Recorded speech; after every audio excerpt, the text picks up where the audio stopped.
call together the study session for the City Council for the City of Wheat Ridge, Colorado for December 7th, 2020. We have two items on our agenda tonight, the City Council Equity and Implicit Bias Training as item number 1, and the Wadsworth Construction Management scenario or back briefing is item number 2. As we usually do, I'd like to start our meeting tonight with citizen comment. You may, if you are a citizen, a resident here, you may comment on any item that's on our agenda tonight. And now is the time to do that.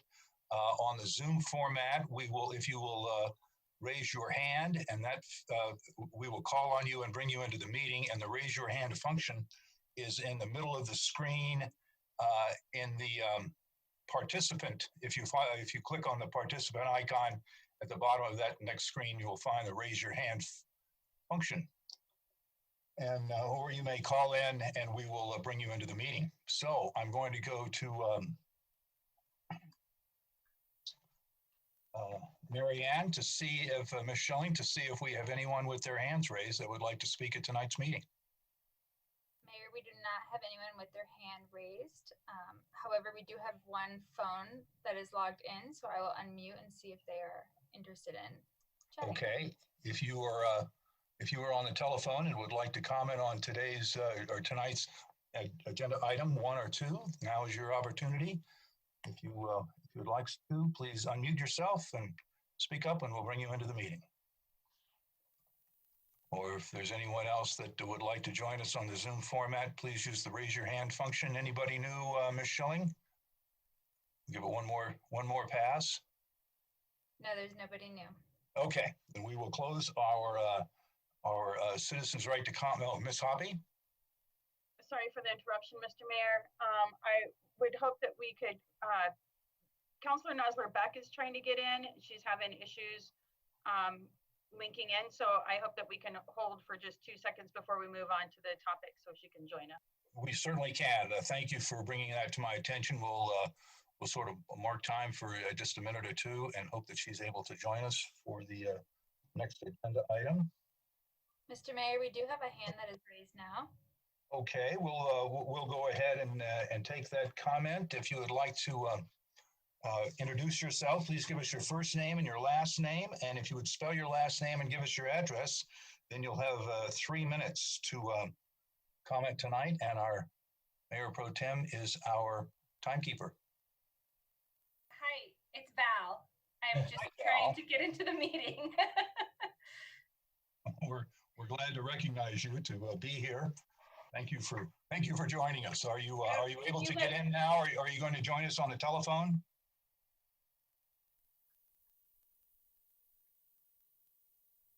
Perhaps I lost her. Yeah, it looks like she's gone. Okay. Oh, you're still there. I see you now. No, that's me. I'm 13033. I don't know what's going on, but. Okay. Anyway, that looks like a familiar area code. It's nice to have you here. So, for the record, we have all of our counselors here tonight, and I want to thank you all for joining us. 100% attendance. Great evening.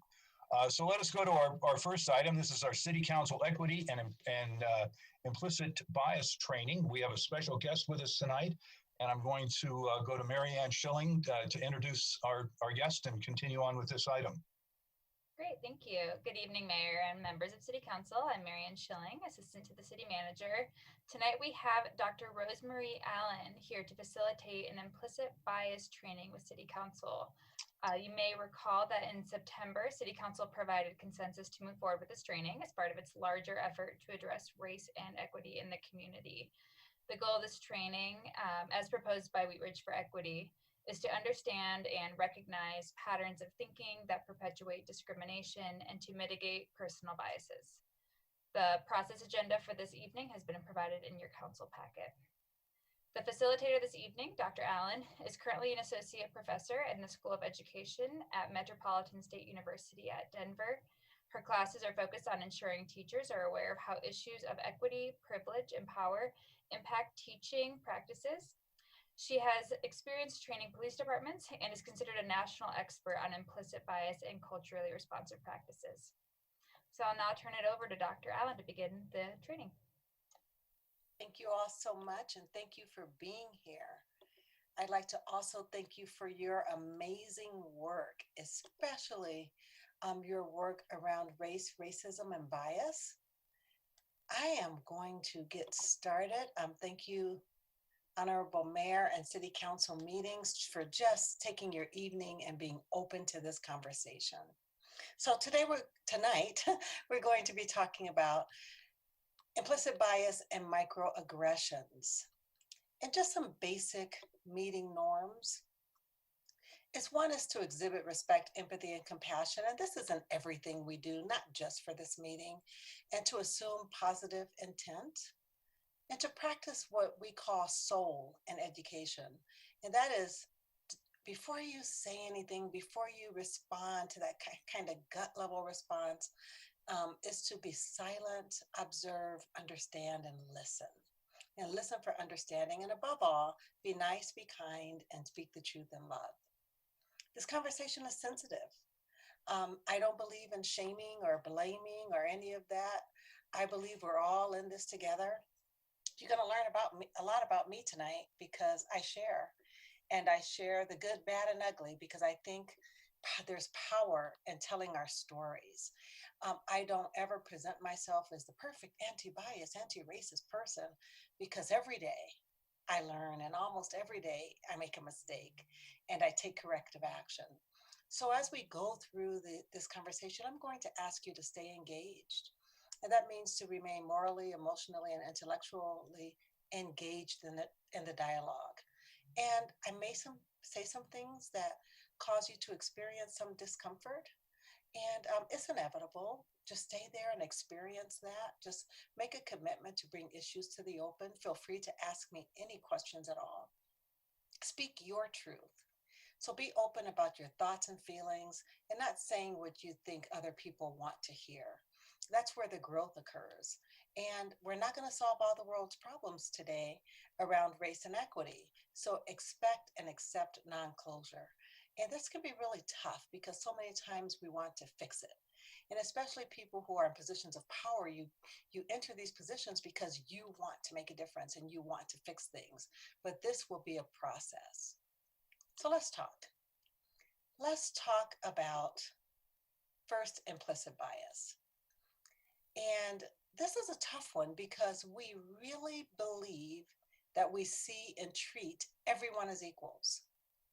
But science tells us what we know is that there are hidden, unknown biases that influence how we perceive people and how we treat them. Let's define implicit bias. Implicit bias is a mental process that results in how we feel about people based on how we perceive their difference. It can be based on race, age, appearance, height, attractiveness. In any way and in every way that we perceive people as different from us, we open the doors for implicit bias. And it's this unconscious process that we really don't know we're engaging in. And it's based on negative biases that have developed over the course of our lifetime. And I said earlier that we could have biases against anything, but today we're really going to talk about racial bias. So these biases develop very early. What we know is that by the time children are 2 years old, they prefer the same race caregivers. By the time they're 6, they have the same level of implicit bias as their families, as their family members. But how does this happen? How does it happen so young? I want you first to imagine that your core, that place right here between your navel and your breastbone, the core, imagine that as a recording device. And imagine that everything you've ever experienced is recorded. Everything you've heard, smelled, experienced, listened to, everything is recorded. The problem is you don't know what's on your recording. You pick up things and you have no idea where they come from. Just imagine that your caregiver your mom or someone else is carrying you at 4 months old. How many of you have children on the council? All right, so imagine you carrying that baby at 4 months old, or you were carried at 4 months old. So your caregiver is carrying you, and all of a sudden comes a dog running down the street, a big, ferocious looking dog. This dog is about to attack. It's baring its teeth. It's barking. Your caregiver is terrified. Your caregiver holds you very tightly and starts kicking and screaming at the dog. The dog is barking, and it's a very traumatic experience. But you're 4 months old, and you don't remember that. However, at 24 years old, you might find that you are absolutely terrified of dogs. You don't like them. If a dog isn't on the leash, you freak out. You don't know why this happens. And if no one told you about that incident, you don't have anything to relate it back to. But that bias was developed when you were 4 months old and you don't know it. So many things happen over the course of our lifetimes that we're not aware of, the messages that we pick up, but they live there and they live on that recording. And that recording is where implicit bias lives, and it supports stereotypes. So implicit bias resides in our unconscious minds, and some researchers believe that's the part of the brain that's outside of our direct control, which means we have to work really hard to bring it to the conscious level. This yellow area right here is one of my favorites. It says unconscious attitudes are less egalitarian than we explicitly think about race. And all this is saying is that we all believe we are better than this. We all believe we're better than this because we want to be better than this. No one walks around proudly saying, hey, I'm biased. There are some people that I might have some issues with. No one wants to believe that. But the reality is we're all biased. We didn't ask for it. We don't want it. It's like an inheritance that someone gave us that you'd rather throw back. It's like breathing biased air and drinking biased water. We can't help it. And we didn't cause it, but we can all work together to bring it to the surface to eradicate it. But our refusal to talk about and confront issues of race actually reinforces bias. And that could be counterintuitive to some people, because there are some people who believe the more you talk about race, the more you're race baiting, the worse it is. But that's not true at all. The more we talk about it, the more that we can address it. So our job is to understand the causes of implicit racial bias and do the intentional work that it's going to take to bring it to the conscious level. And then we can mitigate the negative consequences of it. Now, I have a graphic that I love to use. Many of you are aware of the ladder of inference. And I use this because it creates a wonderful graphic to show how quickly we engage in implicit bias. And this ladder, you climb it like you would any ladder. And I'm so thankful. I talked my husband out of putting the Christmas lights up because I didn't want my 71-year-old husband on a ladder this year. For the first time, he agreed to let the professionals do it, thank goodness. So you climb this ladder, first rung, I select data from what I observe. Then the second rung, once you select the data, then you add meaning to the data you selected. And the meaning that you add is based on your own cultural and personal experiences. That's all you know. But this is also where we begin to make stuff up. We're basing it on what we know, not on what's really happening. And then you start to make assumptions based on the meaning that you added. You draw conclusions, adopt beliefs about the world or that incident, and you take actions based on your beliefs. And this happens in milliseconds. You have no idea you're doing this. But I believe that this is one of those throwback, kind of reflexive processes that kept us safe during our days of living in the cave, that it kept us safe so we can categorize things and know where danger was. But now it's used to really impact how we treat other people. And this process of the ladder of inference helps us to make this thinking visible. So let me give you an example. the observable data. Rosemary walked right in and she didn't speak to me. Now, did you know that speaking is cultural? Some of you were taught to speak when you walk in a room. And some of you were taught that you don't interrupt or make yourself the center of attention and you kind of wait for an opening. Can you imagine the cultural conflict between those two things? Those two ways of being? Now, I was explicitly taught to speak when I walk into a room. So if I walk into my mom's house and she's sitting around with her friends talking, not only must I speak, but I must hug each one. Hello and hug and hello and hug. So that's the way I was brought up. Now, some of you were brought up when you walk into that situation that you don't interrupt. Those are grown folks talking. You know, you kind of wait for an opening. And some of you, it depends on the situation. So let's go up this ladder of inference. I select data. Rosemary rushed right past me without even speaking. And now I'm going to add my own personal and cultural meaning to that. And you know what that is now. Did you see her? She walked right into this meeting and didn't even speak. She sat down like we were not there and started shuffling her papers like we didn't matter at all. And then I'm going to make assumptions. You know what? She thinks she's better than us. Here she is, the mayor pro tem. She's so important that she doesn't even look around the room to see who's here.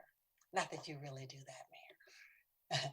And then I draw conclusions based on my belief. She'll never treat us fairly because she didn't even bother to speak.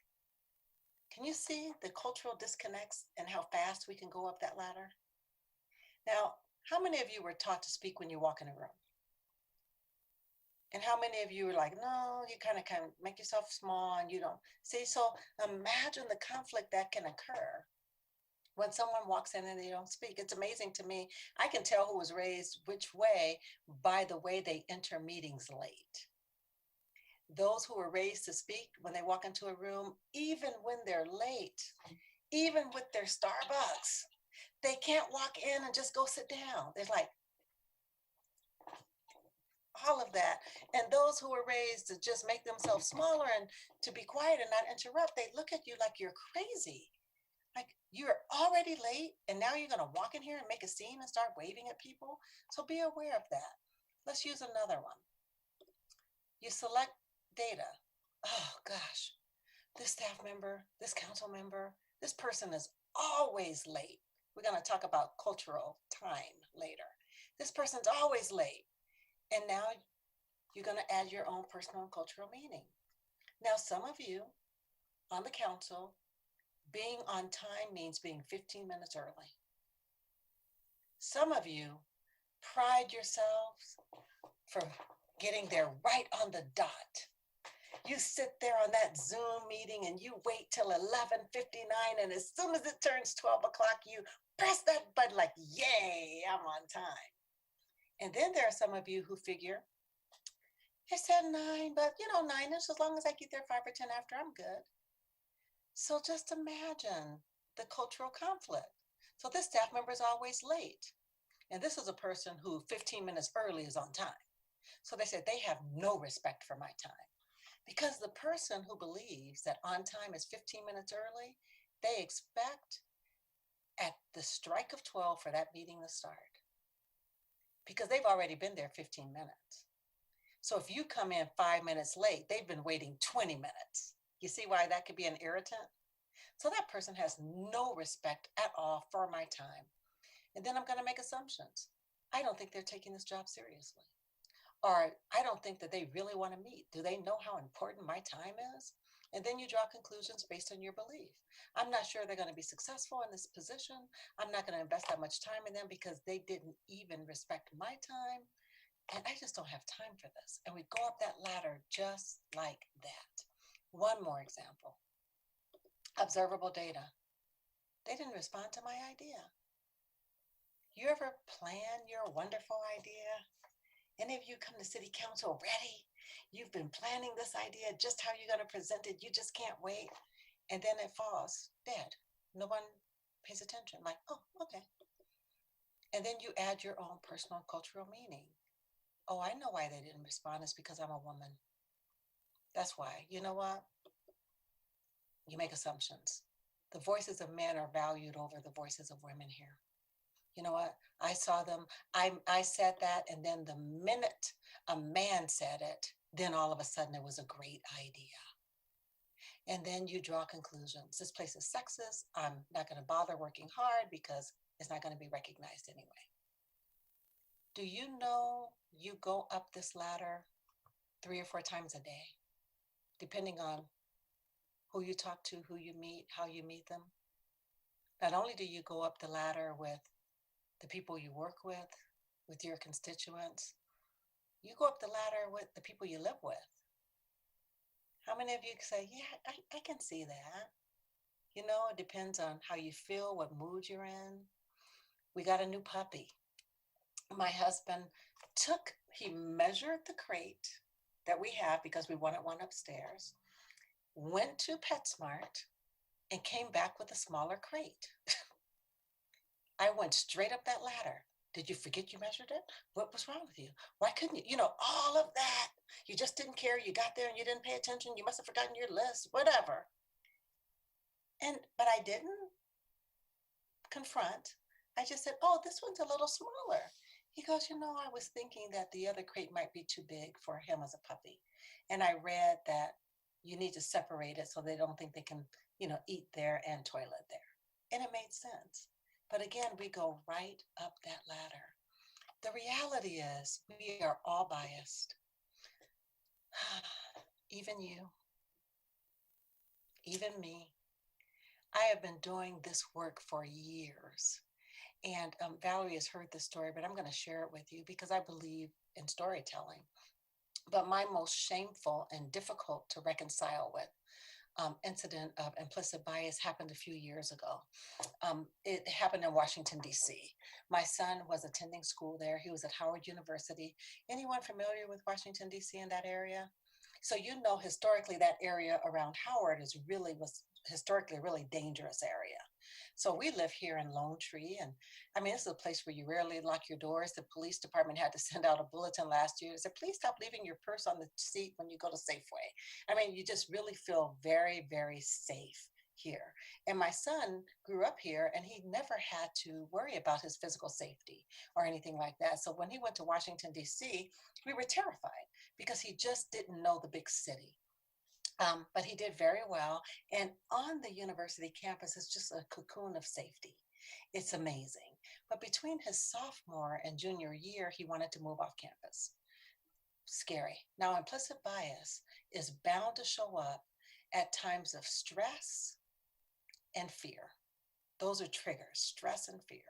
So talk about stressful. He wants to move off campus. This boy, he's a man. He even had a PowerPoint presentation showing us all the money we were going to save and all the benefits and all of that. So how could you say no? But once we said yes, I went into mama bear mode. I flew down, started looking at places, came back home, looked online, and just did everything I could to make sure he was in the safest place. So we found a wonderful 5-bedroom home that he would share with 4 graduate students, which was perfect. He met them, they met him, they loved each other, we're ready to put the deposit down. But you know that mommy thing in you that says, oh, I need to go check it out. I want to see the area for myself. I want to see the route he walked to school because we didn't want him to take his car. And I want to meet the people.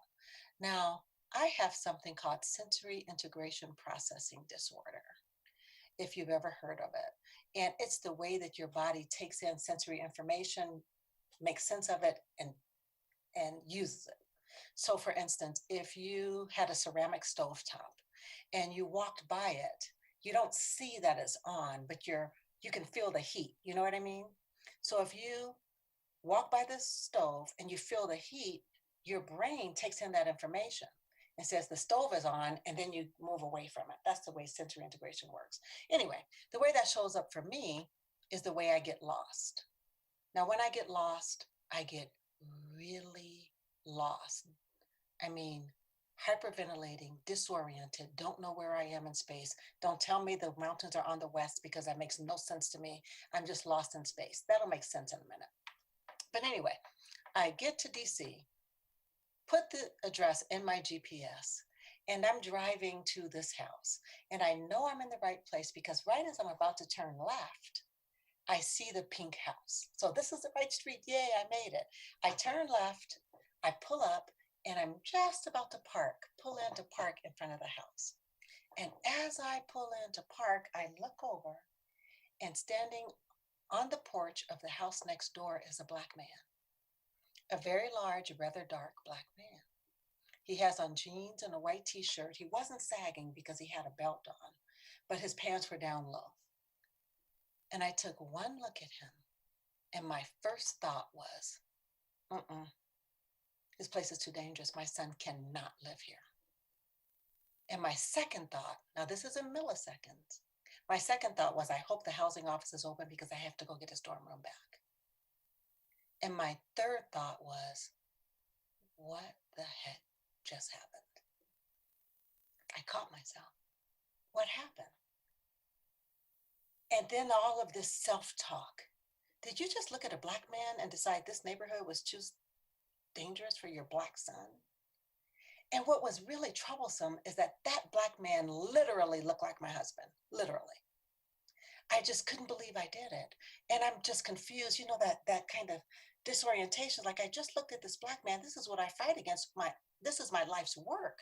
I was so shocked and so ashamed and so unworthy that I put my hands on the steering wheel, put my head down and sobbed. I don't know if you've ever had this feeling of just being unworthy. Like, how did I do this? I'm not even worthy to do this work. And I'm just crying my little heart out, beating myself up. And then all of a sudden it hit me that I've been sitting here a long time, because I looked over and there's the guy looking like, and then we made eye contact. And he looked and he saw me crying and he runs down the stairs, and I'm thinking, oh crap, oh crap, oh crap. And then for a minute I thought, all I have to do is drive off. If I leave, he doesn't know me. I'm in a rental car. He will never know who I am. But I didn't leave. And I did what I'm going to ask each of you to do when this happens to you. Not if, but when, because we'll do it. I stayed and I thought, okay, just face it. Okay, and the guy's at the window like, are you okay? And I thought, okay, crap. I need an excuse. So I fixed myself up and I got out of the car. He goes, ma'am, are you okay? Why are you crying? And I said, I'm lost. I think I'm lost, and I have sensory integration processing disorder. And when I get lost, I get really, really lost. And he's just going, calm down. He says, I know what sensory integration disorder is. And I'm like, you do? Another bias. You do? And I'm thinking, well, how would you know that? And I said, oh, you do? He goes, yes. He goes, where are you trying to go? And I said, I'm looking for this address. I couldn't come up with a lie. And I said, I'm looking for this address. He goes, ma'am, you're right here. And I'm like, oh, thank you. So I cleaned myself up and I said, you know, my son's a student at Howard and he's going to be living here. Are you a student at Howard as well? And he goes, kind of. I said, well, what do you mean kind of? Either you are or you aren't. He said, well, I'm a resident at the hospital. I attend the medical school. I'm like, oh, I would have missed that. But you know, the reality is that he didn't have to be a future doctor. He could have been a faculty member, a Walmart worker, a janitor. He could have been homeless. But the reality is that what he shouldn't have been was deemed dangerous just because he was a Black man standing on his porch. And I did that. I did it. And I have to own that I did it. And not only did I have to own that I did it, but I had to own that I was capable of it. If I can be honest with you, I didn't think I was, because I absolutely love and adore Black men. I've not had a negative experience with one. Why can I say that? Because my dad was one. My dad, the most amazing man I ever knew. My husband, my son, my brother, my uncles. So I've not had negative experiences with Black men. So where did that come from? It comes from this. It comes from bias. We're all capable of this, because no matter how wonderful my experiences have been, that bias was still there. So what I just want to say, and you'll hear me say it a million times, aware is halfway there. Once we're aware of it, then we're halfway there. Because I'll tell you what this could have looked like. I could have made that left turn, pulled in, and looked over and thought, oh, this place doesn't feel safe. I don't want my son to live here. I don't know why. I just have a feeling. And I could have driven off, got his dorm room back, and not explored what happened. So if aware is halfway there, how do we get to the other side? And what I want you all to do is notice and wonder why. Notice. Because I stopped and I noticed, okay, this doesn't feel safe. What is it? Wonder why. And who would have thought in a million years that it was a bias against Black men that made me not feel like that place was safe? And I was able to explore it. And the other thing we have to do is talk about it. We have to talk about these issues, which means we have to talk about race. Not fun, not comfortable, not always easy. Why not? Why isn't it easy? Because I can sit here and talk about being Black and about my Black son, and I can say the mayor pro tem is a white woman, but somehow you go, what does that feel like? We want to be politically correct. And I said that, but she may not be. She may not identify as that. So I could have just made a mistake, but that's the chance we take when we talk about it, but we don't want to offend anybody. We've become so politically correct that we don't know what to say, when to say it, how to identify. We just don't know. We don't know if we say Hispanic, Latino, Latinx, Asian. I have a girlfriend who's Chinese and she goes, Rosemary, I'm Chinese. And I'm like, yeah, I know. She goes, no, really, I'm Chinese. My mom is Chinese, my dad, my grandparents, my great-grandparents. I said, I know, tell me more. She said, how did I become Asian? Who decided I was Asian? And I thought, oh, now you really messed me up because now I'm hesitant to say Asian. We don't know what to say. But guess what? We're all in the same boat. We're all here together. Let me just show you my family. This is my husband, that big Black guy looking like the guy who was standing on the porch. Now, he was born in 1949. He turned 71 last month. I was born in 1959, so I turned 61 this year. When my husband was born in 1949, can anyone guess the race that's listed on his birth certificate? He's in the segregated South in 1949. Negro. That's close. That's close, City Manager Patrick. That's close. Anyone else want to take a guess? Colored. Colored. Who said? Yes, colored. My husband is colored. Every now and then I'll say, come on over here, big old colored boy. Now I can say that, you can't. And it's really important to know what you can and cannot say, right? Now he's colored. And Patrick, you're right about the Negro. 10 years later, I was the Negro. Now in 24 years after I was born, my daughter is, what do you think? African American? Nope, she's Black. And my son is African American. And that's one family living today. Do you see why we're so confused? I mean, I grew up saying Oriental rather than Asian. Anybody else? And now you don't dare say that. There are some things you learn that you have to unlearn. Things are always changing. When I grew up, queer was a really bad word for people who were part of the LGBTQIA+. Queer, you didn't say that. I was on a plane one day before COVID. And a guy was sitting next to me with a tutu on, stockings, Black nail paint, and a hat. And someone walked by. He was in the aisle seat. I was in the window, at the window seat. And someone walked by and pointed to him and said, hey, queer. And he just sat up taller and straighter. And I'm sitting here thinking, what was that? And I was just so fascinated by it. So after he got settled, and I said, hey, I'm Rosemary, and I do this equity work. And if you don't mind, I have a question about equity that I'd love to explore with you, if that's okay. He goes, yeah, shoot. And I said, a person passed by you and said, hey, queer. And you seem to be so proud. And he said, it's always good to be seen. How awesome. And I said, but I'm just curious, how did she know you were queer? And he turned around and faced me, and his hat said queer, right? Queer, like, okay, now I know. But then we started talking, and I said, you know, when I grew up, queer was a really derogatory term. How is it used today? He says, oh, we reclaimed that word. And I said, well, if can I use the word? You know, remember I said you have to know what you can and cannot say? She said queer. He goes, yeah, but she's queer too. And I said, I'd ask you how you can tell, but I'm sure you can. And I said, well, I'm not. So can I say queer? He goes, well, it really depends on the relationship.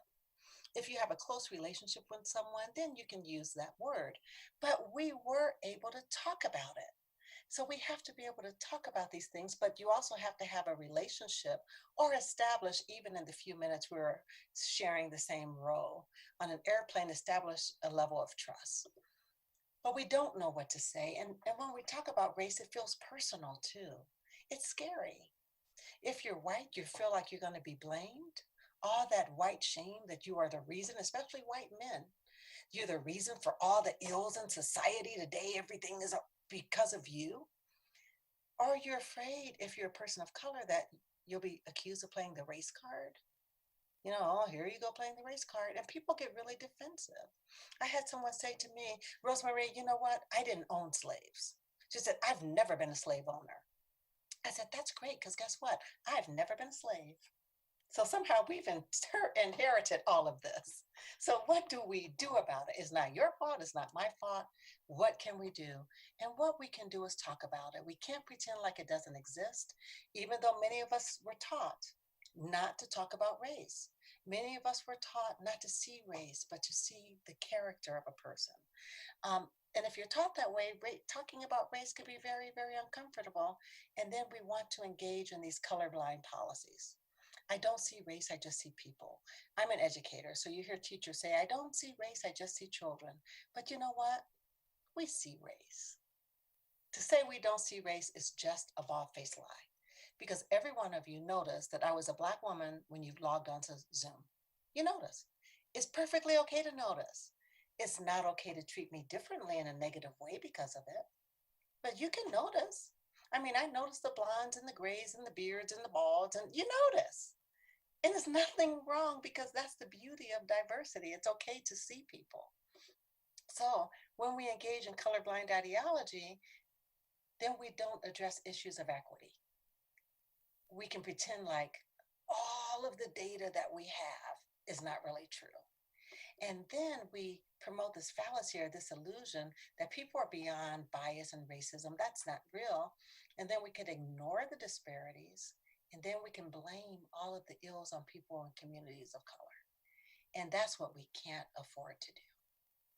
So seek race, see color, because you know what? People want to be seen. They want to feel valued and honored and respected in all of their diverse ways. I want you to know me. I want you to trust me. I want you to see me.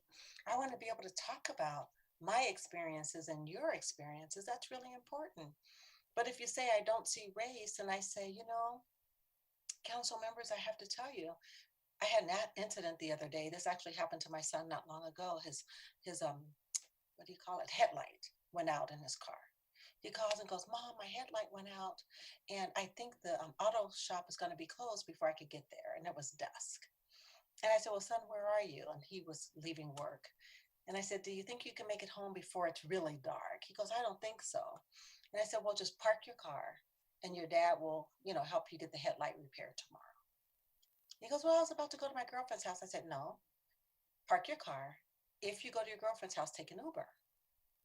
And he goes, Mom. And I said, son, I just need you to come home. And that's when it hit him. But the fear that I have as a Black mom for my son's headlight to be out and for him to be stopped is real to me. And if that's not your experience, it's not okay to say, oh, you're overreacting. Oh, that's why are you so afraid? All police officers are not bad. I'm not saying any of that. But what I'm saying is that I had a real fear that something could go wrong. When you look at the statistics, a lot of those deaths were just traffic stops. And that's real to me. That's real to me as a Black mother of a Black son. And as city council members, if someone says that to you, you have to hear them. And when you see them and value them and honor and respect them, then you can acknowledge that. And we're going to talk about how to respond to that too, if you're just not sure.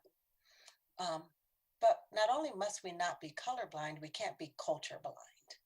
Now, for the purpose of this workshop, culture is defined as our ways of being, just our ways of doing things.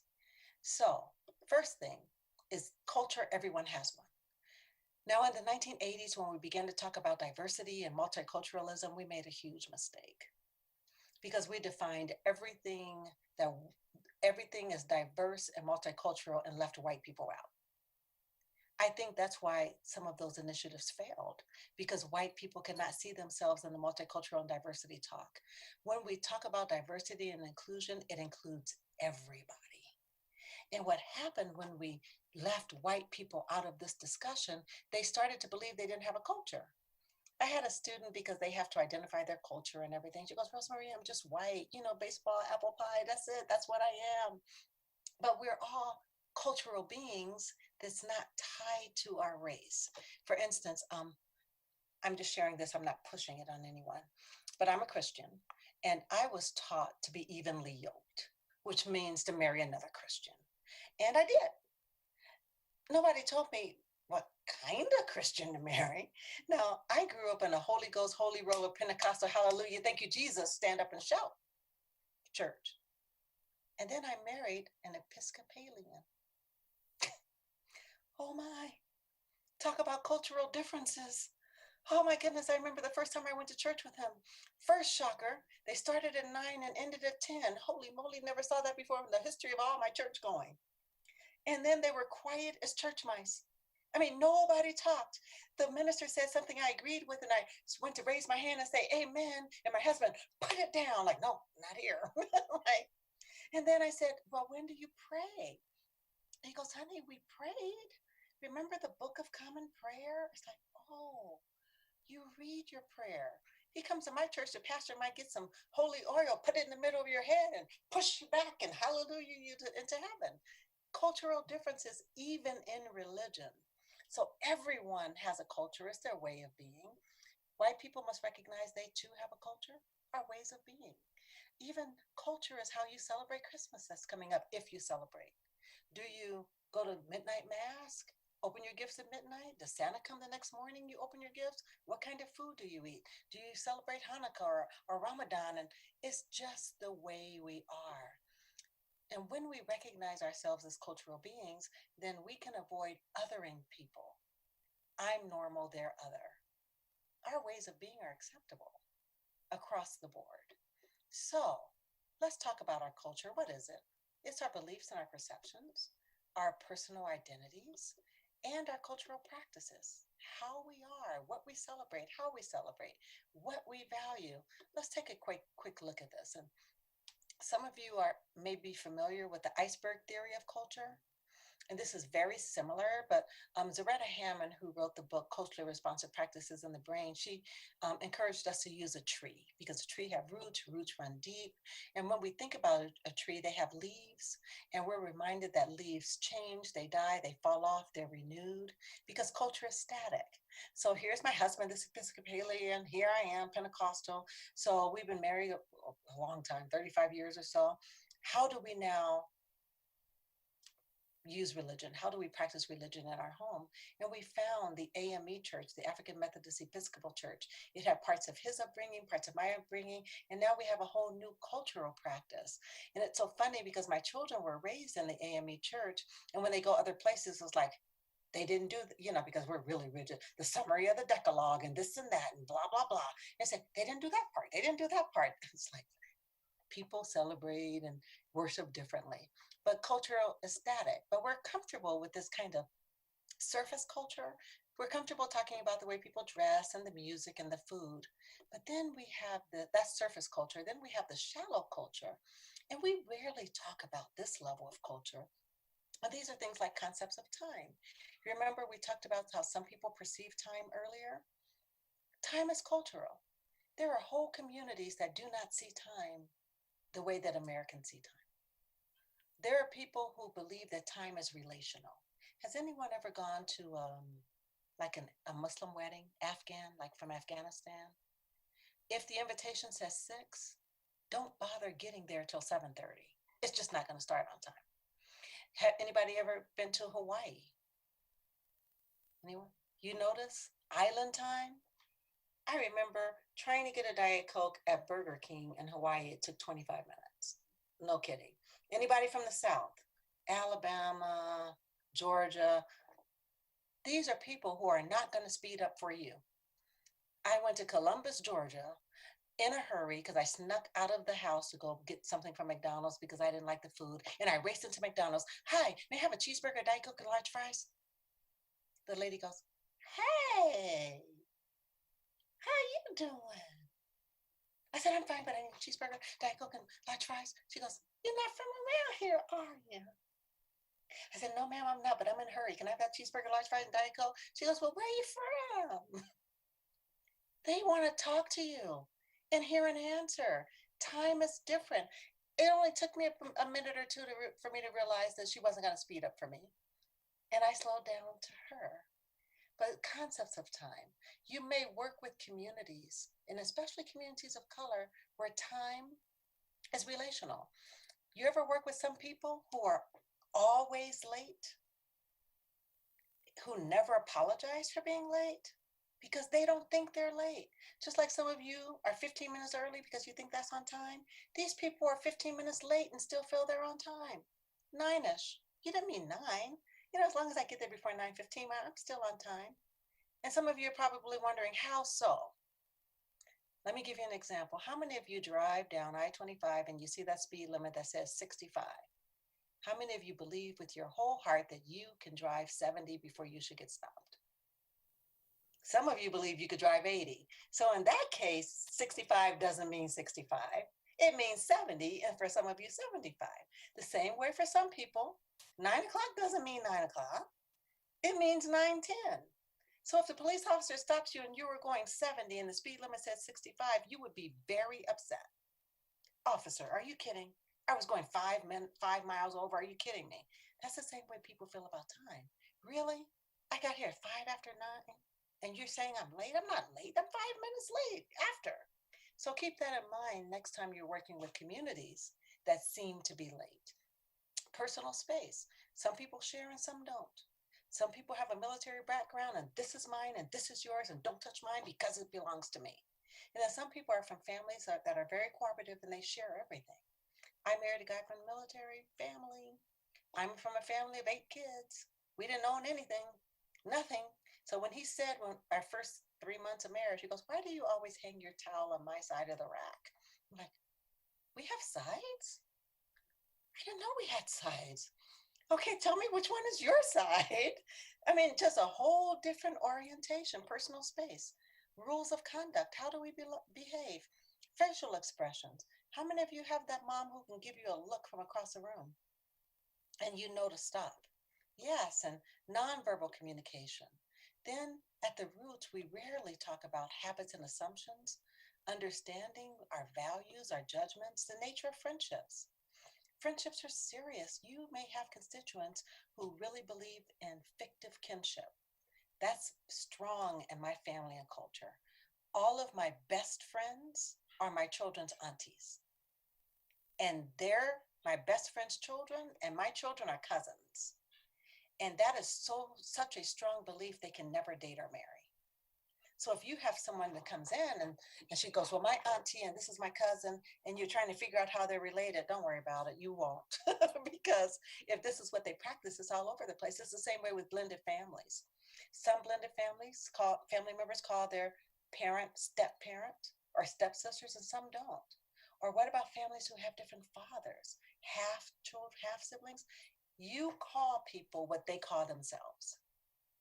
And that's really, really serious. I have 4 half siblings after my dad passed, but we have never said half. They're my whole siblings. So you want to be respectful of the nature of friendships and relationships. Tone of voice. My family's very quiet. Anybody here from a quiet family? Or anybody here from a loud, expressive family? I see those heads shaking. My husband's family is loud and expressive. And the first time I went to dinner, I experienced it as violent and couldn't wait to leave. It's like they just yell at each other all the time. And it was really difficult. So that's also cultural. So you may have constituents after COVID is over who come up to testify. Have you ever had that, who are loud and you think they're angry? And you calm down. They may not be angry, they may just be passionate. So be aware of that. Attitude towards elders. Some are revered, some are not. Concept of cleanliness. Who makes the decisions? Patterns of group decision making. I worked in an environment where most of my families were from Mexico, and I learned very early that abuela, grandma ruled. If I wanted something done, you talk to grandma. So that was really a learning experience for me. If there's a preference for competition or cooperation and problem solving. And the reason I want you to be aware of these elements of culture is because this is also where implicit bias lives. I'm going to email this to Mary Ann if you'd like a copy. And it's just an elements of culture sheet. And you go across this line to kind of find the disconnects between you and your constituents. For instance, discipline. What are your values growing up? So my values growing up is that we were spanked, not only by your parents, but any adult could spank you if you were out of line. My values now, I don't believe children should be spanked. I believe that we use discipline as a teaching method. So what, and this says school, but what does the city of Wheat Ridge believe? We believe that we use a lot of public funds for childcare to teach them how to teach children pro-social behaviors. I'm just making stuff up now. But how does that differ from your culture, from your constituents? You may have constituents who believe that I'm not trying to baby my kids. They need discipline and consequences. And then where's the disconnect between your beliefs and your constituents' beliefs? So I'll create this form and adapt it for the city if you want to use it, just so you can identify where your cultural disconnects are between you and your constituents. So we talked about implicit bias. Now we're going to spend a little bit of time. Mary Ann, please let me know when I'm running out of time because I've already lost track. So implicit bias we spoke about. Now we're going to talk about the manifestation of implicit bias, which is microaggressions. And microaggressions are brief, daily, commonplace behavioral and verbal indignities that are suffered by marginalized groups. And they can be towards any marginalized group. And Dr. Sue describes it as little cutting remarks and action that takes place on a regular basis. And they come in three forms. And there are micro insults. I'm sorry, now I'm starting to go too fast. Let me slow down. Micro insults, micro invalidations, and micro assaults. So the first is a micro insult. And this could be conscious or subconscious. It could be verbal or nonverbal, but it conveys a negative message to people. Let me show you an example. And you're going to have to listen very carefully. From the APA, and we're here to talk about a meeting that just took place here in APA headquarters on the topic of preschool expulsions and suspensions, and along that line, the implicit bias that goes along with them. We have here today two of the participants, Dr. Walter Gilliam from Yale University and Rosemarie Allen from Metro State University. Did anyone pick up on the microaggression? Yes. Didn't use doctor, your title. Right, did not use my title. Now, I don't demand that people call me doctor, but in a professional situation, this was the American Psychological Association, introduced Walter as Dr. Gilliam, and then me as Rosemarie. Now, I don't think this was racial. I believe it was sexist. Even on campus, the men are usually called Dr. So-and-so, and the women are called by their first name. And when they call you doctor, they usually call you Dr. Rosemarie. I don't know what that is, but I do believe that it was a sexist comment more than a racial comment. And what's really interesting, and we're going to talk about this later, is that Walter picked up on it and he didn't know what to do with it. And then the moment passed. Watch his face when it comes up. From Yale University and Rosemarie Allen from Metro State. He's like, what? University. And we talked about that afterwards. She goes, I didn't know what to say. I'm so sorry. But the moment passed, and we're going to talk about what you can do in those moments so you can interrupt microaggressions. And I'm like, what? Did he really say that?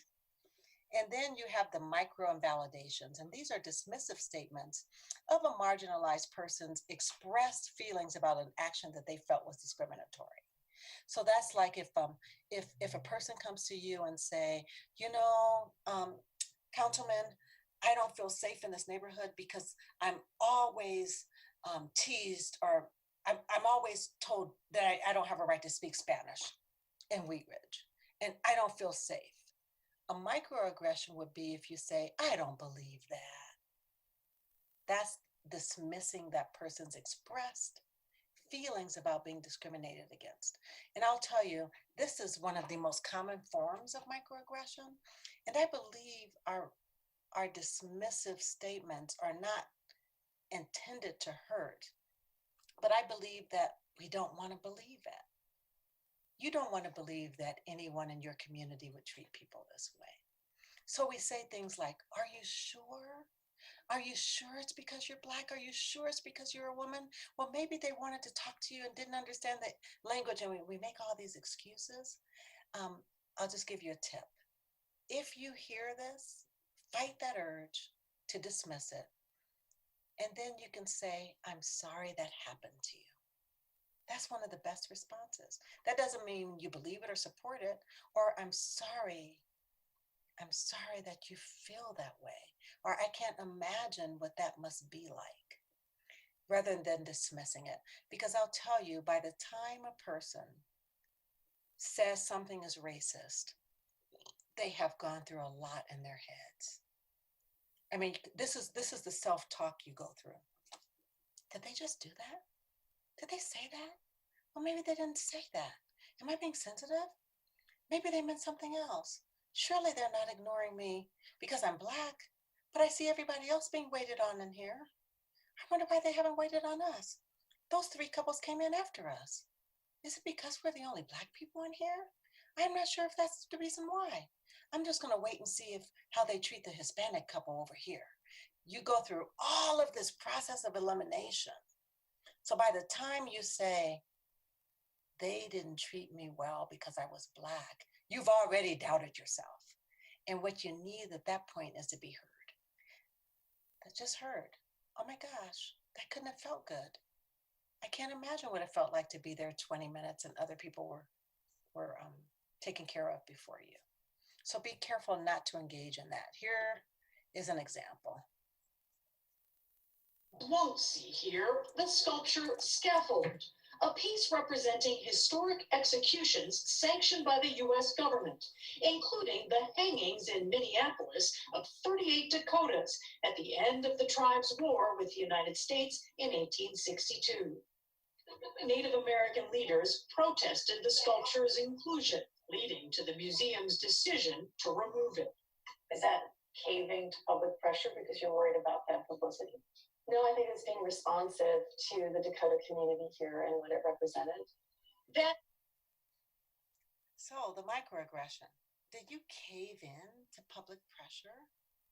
And I loved her response. No, I was being responsive to the Dakota community. So when someone tells you that you've offended them, your first job is to stop. This isn't the time to go, oh, you're being so sensitive. That's not what I meant by this. Oh, I can't say anything. No, just stop. Just don't do it. I was in a school, I ran the lab school at Front Range Community College for years, and we had this sunken in area in the middle of the classroom that we called the kiva. And let's play in the kiva, let's meet in the kiva, you can do this in the kiva. And then one of my Indigenous students came and she goes, Rosemary, can I tell you something? I said, sure, what is it?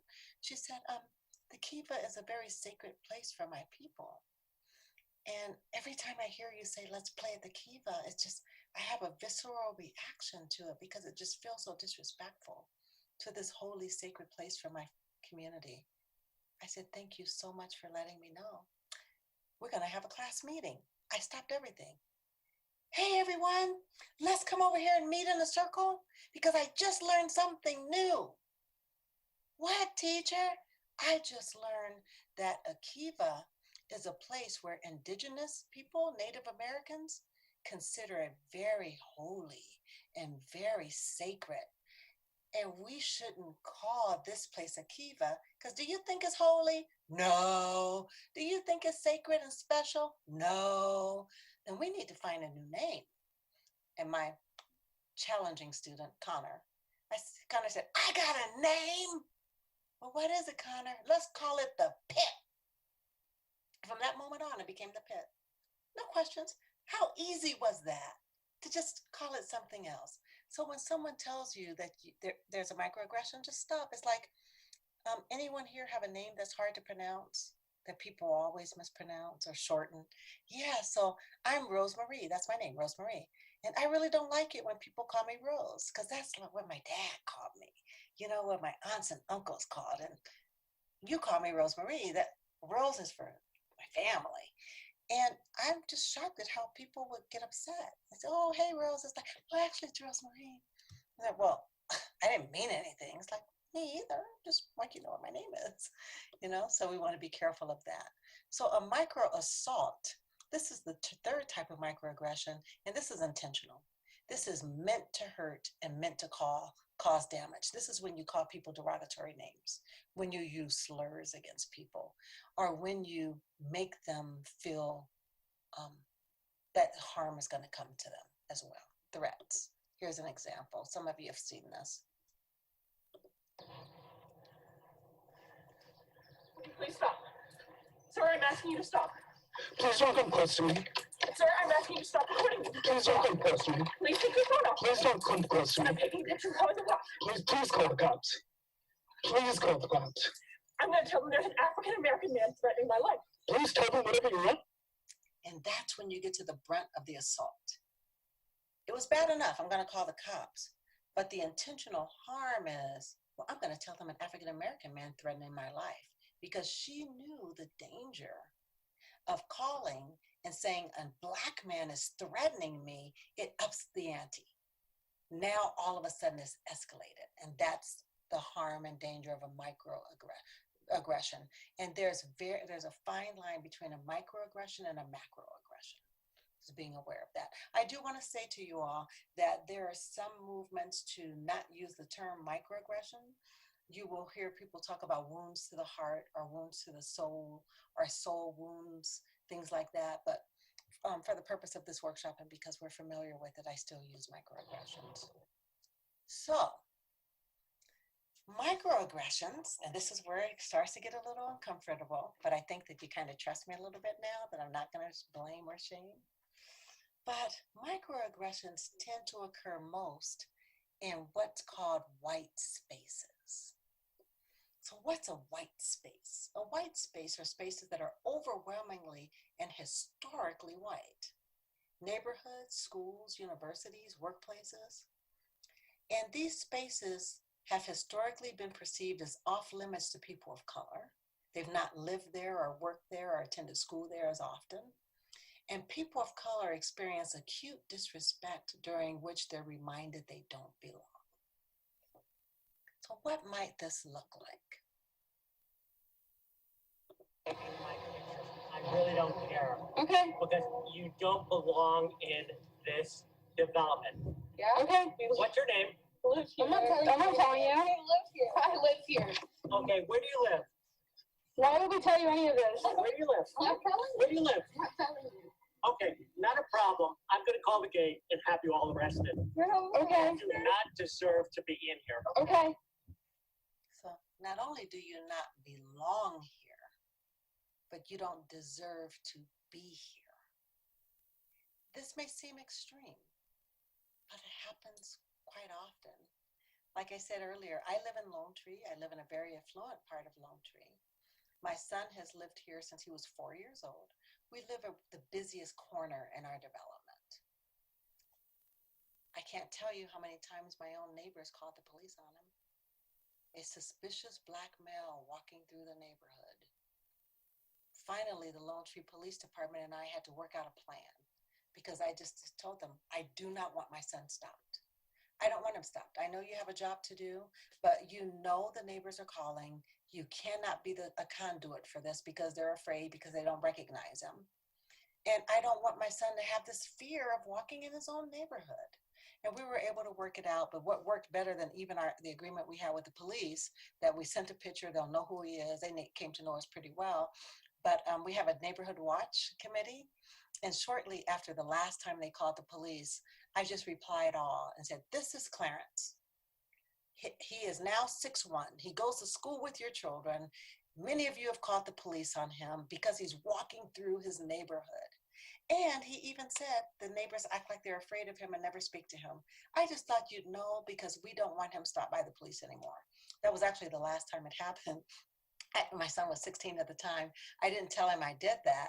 And he goes, Mom, something weird is going on in the neighborhood. And I said, what? What's happening? He goes, all the neighbors are going, hi, Clarence. Hi, Clarence. They started speaking to him. It was wild, but it was very safe. And this actually happened at the time of the Trayvon Martin incident. So it was very scary for us. So what does this look like?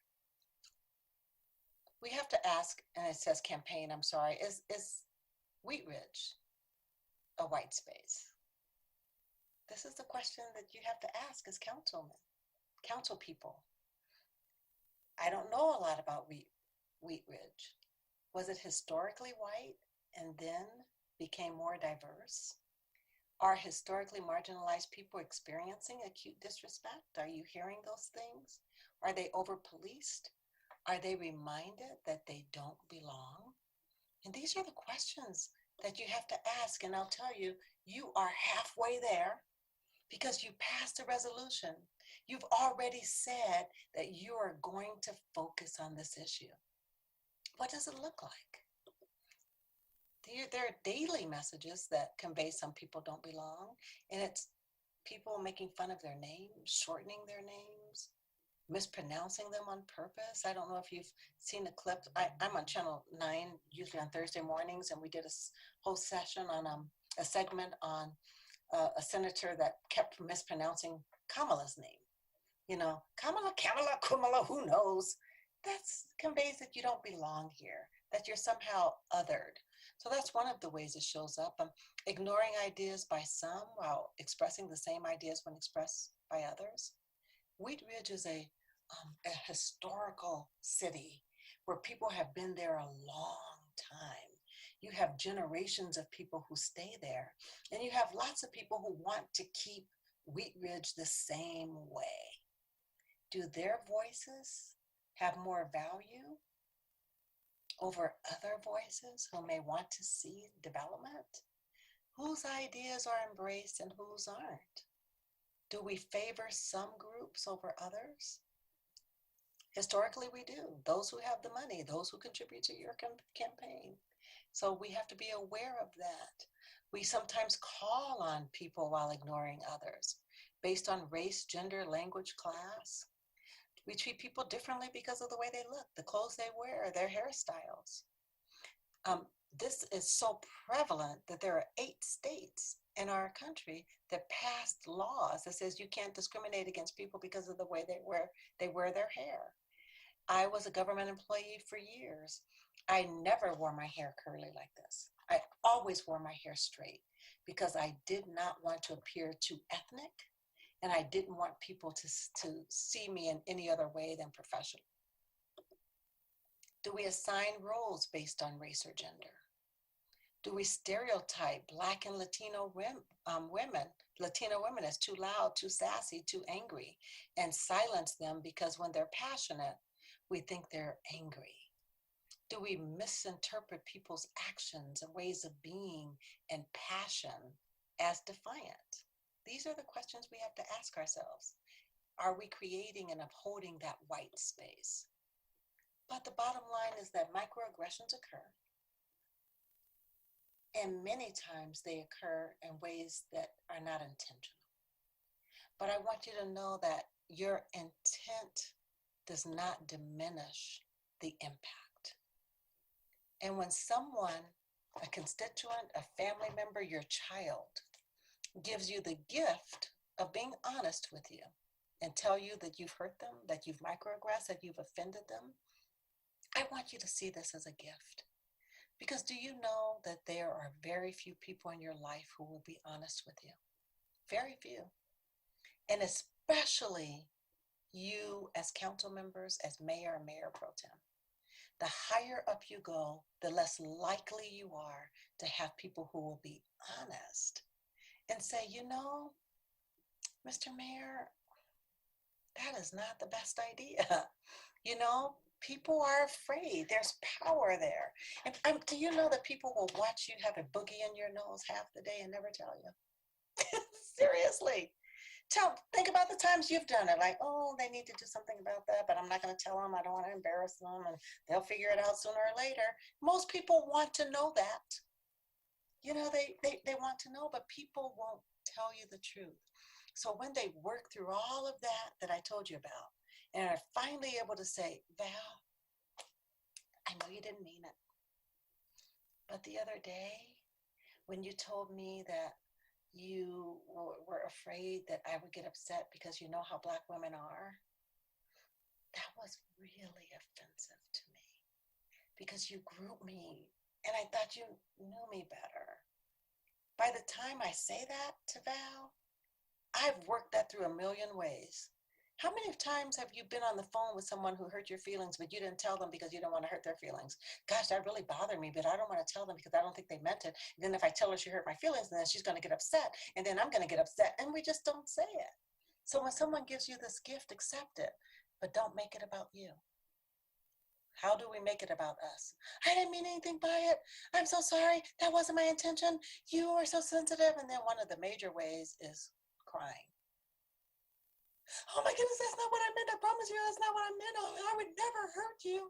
And now the victim is comforting you. And that's not okay. So I'm going to ask you to sit with your discomfort. Just be uncomfortable. And it's not easy. It really isn't.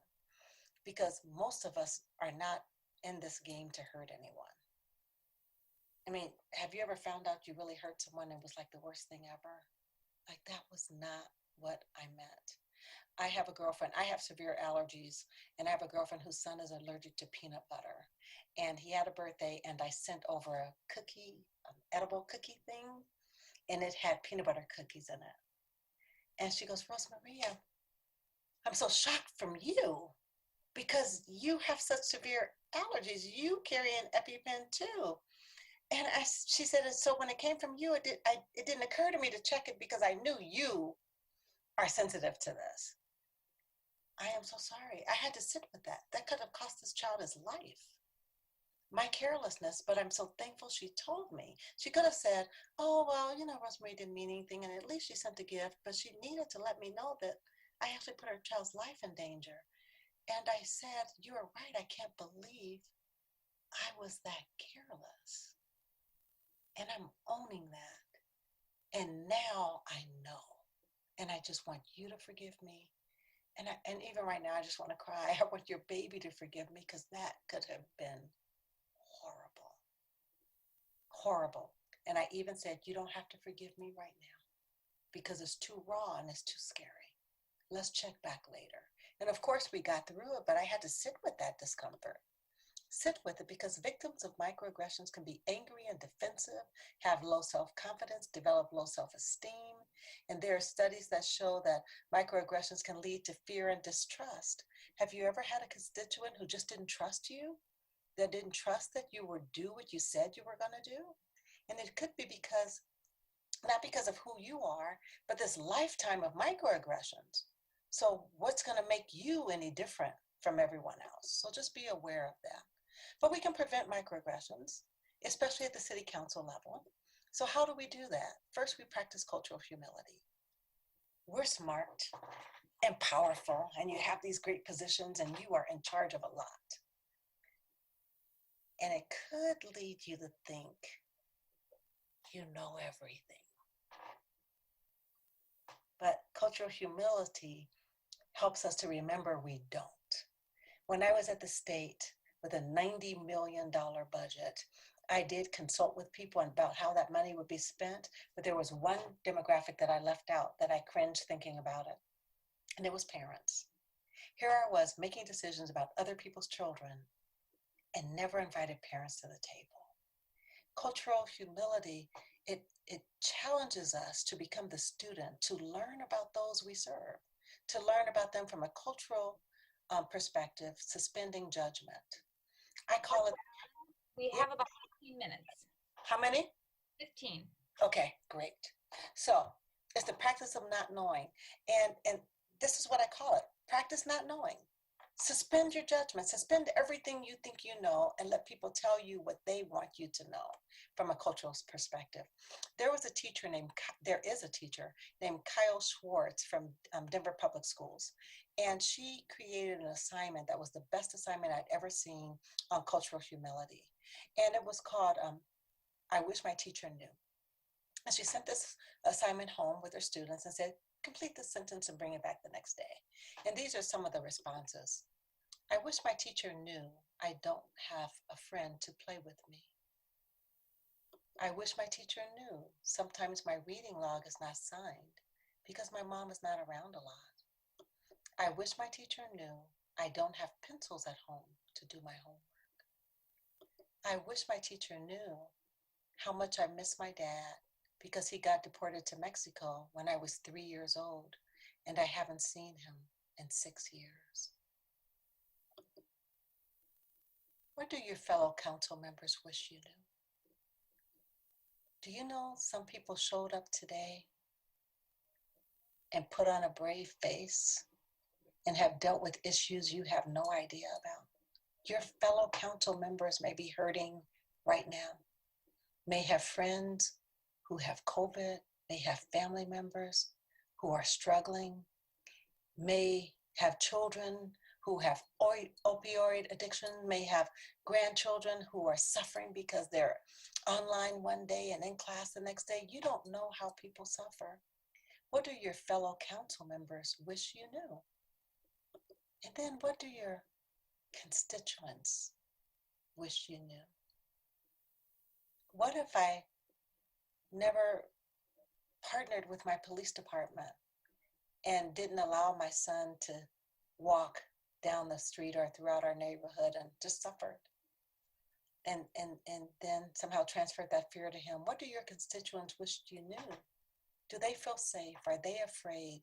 Things are changing in Wheat Ridge. You have development going on, but you also have people who don't want changes, who don't want the development. You have homeless people. You're becoming more and more diverse every year. Are people feeling safe? What do they wish you knew? So when they share their experiences with you, how do you respond? Do you practice cultural humility? Do you understand that people bring their own experiences and dialogue with you? Are you practicing deep and active listening, being aware of your body language, know and own what you don't know your boundaries, and know when to ask for help? And then you can also engage in microaffirmations. And these are subtle or apparently small acknowledgments of a person's values and accomplishments. They substitute messages about deficit and inclusion and replace them with messages of excellence and openness and opportunity. But it requires that you listen actively, you recognize and validate their experiences, and then you affirm their emotional reactions. You go, yeah, I see that really upset you. I'm glad you brought that to me. I don't have an answer for you right now, but I hear you, and I'll get back with you. So the affirming emotional reactions is one of the most important things you can do, because you acknowledge that your constituents have experienced something exciting or frustrating or hurtful. Not only your constituents, your children, your partners, your family members, you can use this with. And so what do you do when you actually witness a microaggression? Now, your council members, you're from different walks of life. We have different genders and probably different economic levels and different party affiliations. I don't know enough about you, but you've probably had some microaggressions at the city council level. So what do you do about this? When you witness it, first thing you have to do is create a treasure chest of responses. What does this mean? Remember when you saw Dr. Gilliam, Walter, in that moment not know what to say or do, and then he missed it? You have to know what you're going to say before the opportunity ever comes up when you have to. Today, tonight, tomorrow, develop ways of responding so that you have it in your back pocket and pull it out when you need it. First, be someone who will speak up. Be the person who will speak up against bigotry, against microaggressions, and not let hate have the last word. You have to develop these ready responses, that treasure chest that will work in a variety of moments. What can you say in the moment? What can you put in your treasure chest that will work in a variety of situations? First, that offends me. You know what? I don't find that funny. Or I'm really surprised to hear you say that. That disrupts it in the moment. You can speak up against bias in a simple, straightforward manner. Can you tell me what you mean by that? Or why would you say something like that? I saw my daughter do this beautifully when she was somewhere. We were shopping, and one of the kids, like teenagers from high school, said, "Oh, that's so gay." And she turned around and said, "Excuse me, what do you mean by that?" And the kids are like, "What?" She goes, what did you mean by that? Is your friend gay or what? No, they're not gay. She said, "But you said that's so gay. What do you mean?" "Well, I just mean that's stupid." She said, "Well, why don't you say that?" Because gay people may not feel safe here. So just interrupting it in the moment. Or why would you say something like that? What point are you trying to make? I don't think you meant to be hurtful when you said that, or when you use that word, it really feels like a put down.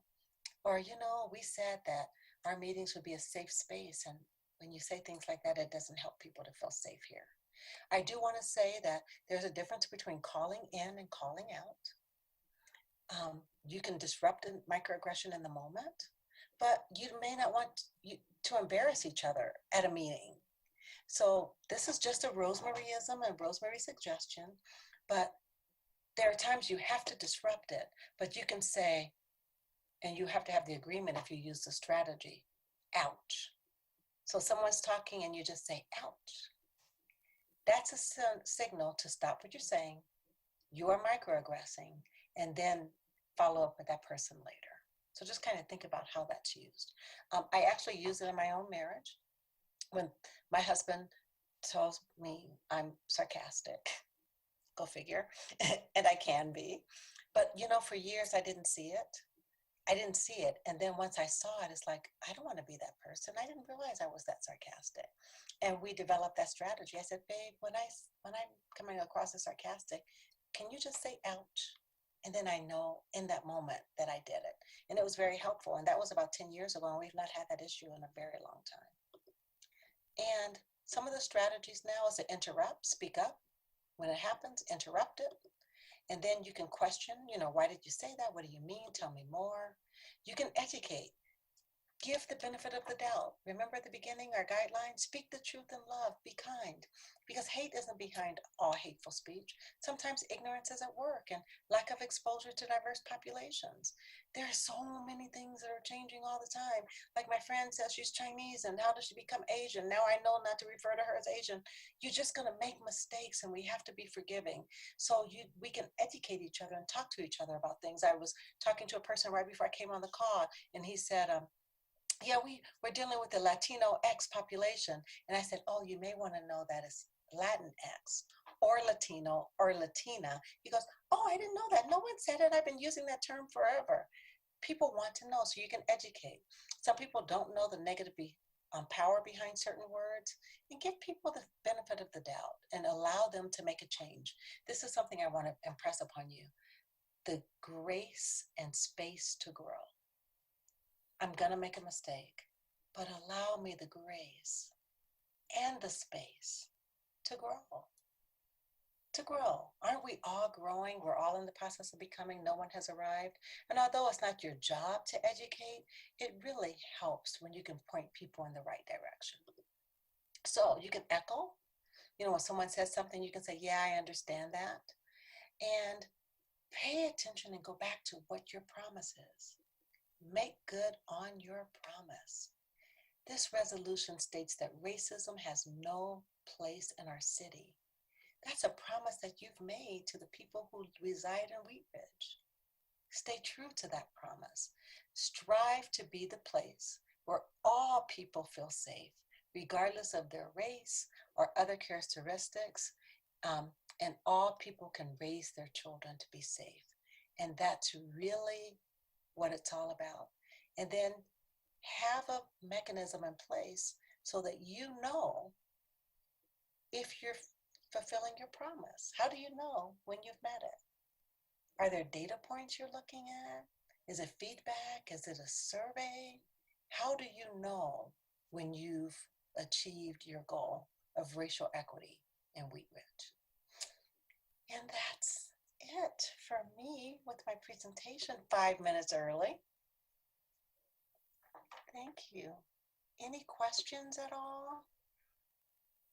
Very much, Dr. Allen, and if you would like to take questions, we'll see if there are any from the staff. Ms. Hobby. Thank you, Mr. Mayor, and thank you, Dr. Allen. I don't have any questions. I just want to say that I so greatly appreciate you joining our meeting tonight and all of the information that you brought to us.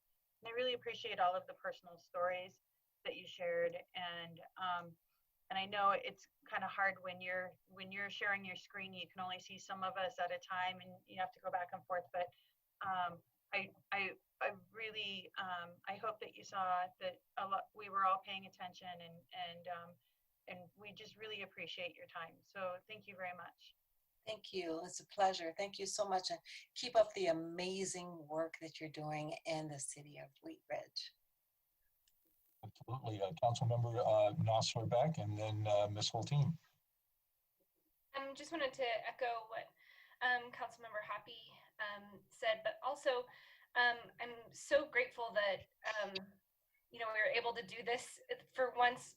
The Zoom platform is a great platform because this training was done on Zoom and it was recorded, and so this will be available as a resource for the entire city to also use this for a resident can come back and take a look at this study session and take advantage of this presentation, Dr. Allen. So it was a great experience for me as a council member, and I think everybody on council, like Councilmember Hoppy said, was really engaged.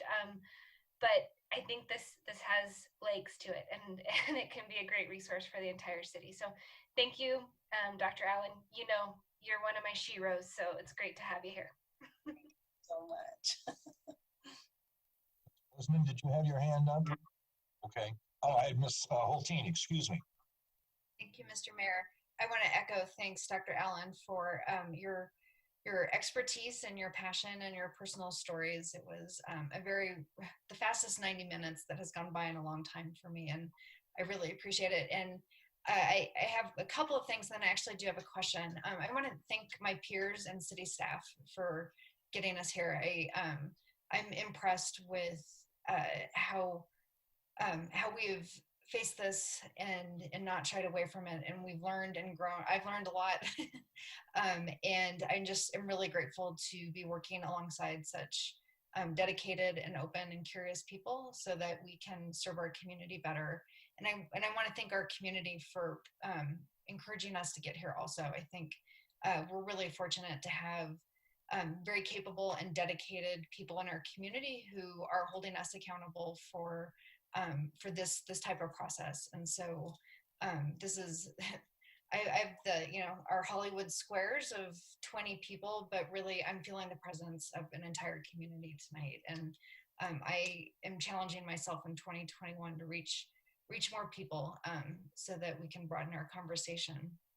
To that end, Dr. Allen, I'm doing a facilitator training, and one of the threads of the training is really how do you, in group situations, seek out differences, because that's really one of the ways that we do learn and grow. And I think especially in a community like Wheat Ridge, where we are overwhelmingly white Caucasian community, it, I think, increasingly marginalizes people who aren't identified in that white space.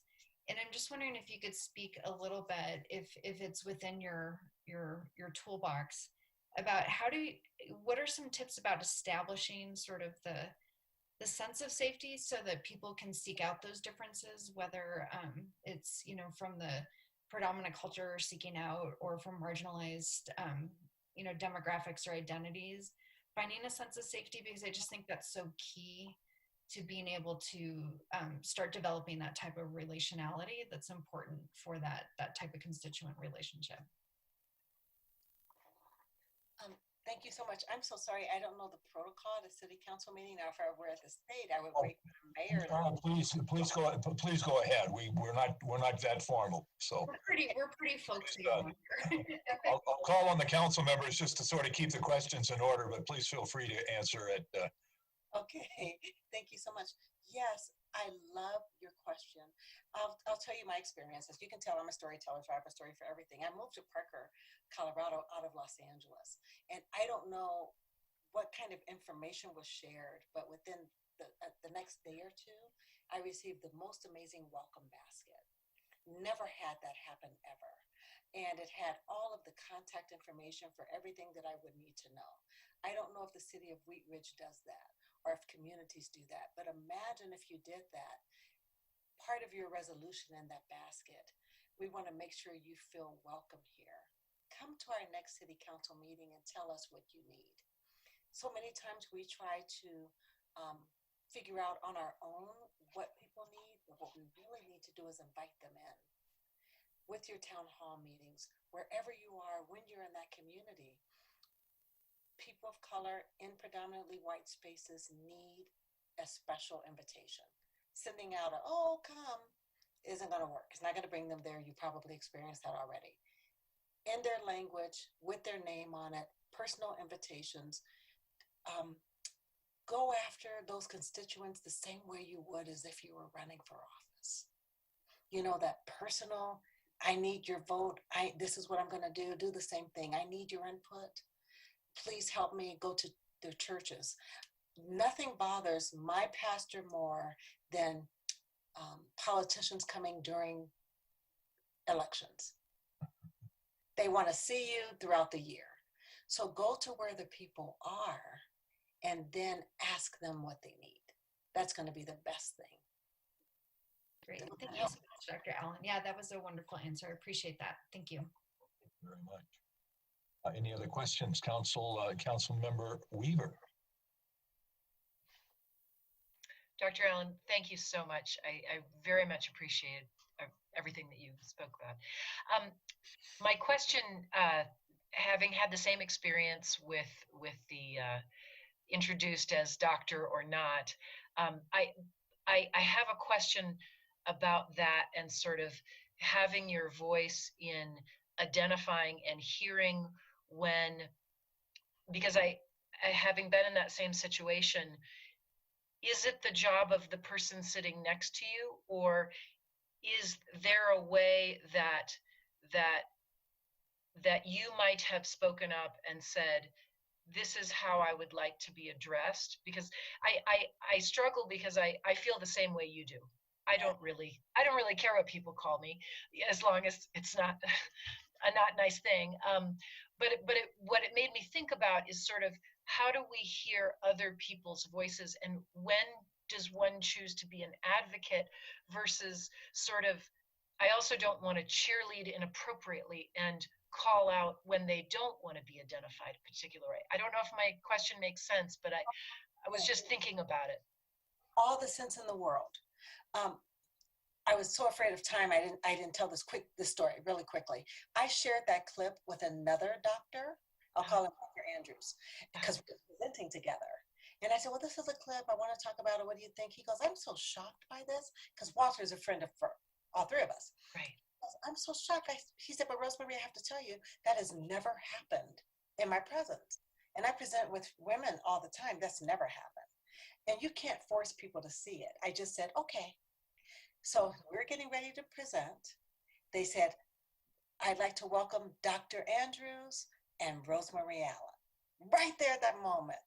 And he said, oh, I'm sorry, that's Dr. Rosemary Allen. And the person says, oh, thank you so much. I appreciate the clarification. And after that, he apologized. He said, Rosemary, it wasn't that it never happened. I never noticed. It wasn't part of my awareness. So because I shared that with him, he knew that it was offensive. Are you Dr. Weaver? I am, yeah. So there are going to be times and situations where you can say that for yourself. You say, you know, I really worked hard for this degree and I really prefer doctor.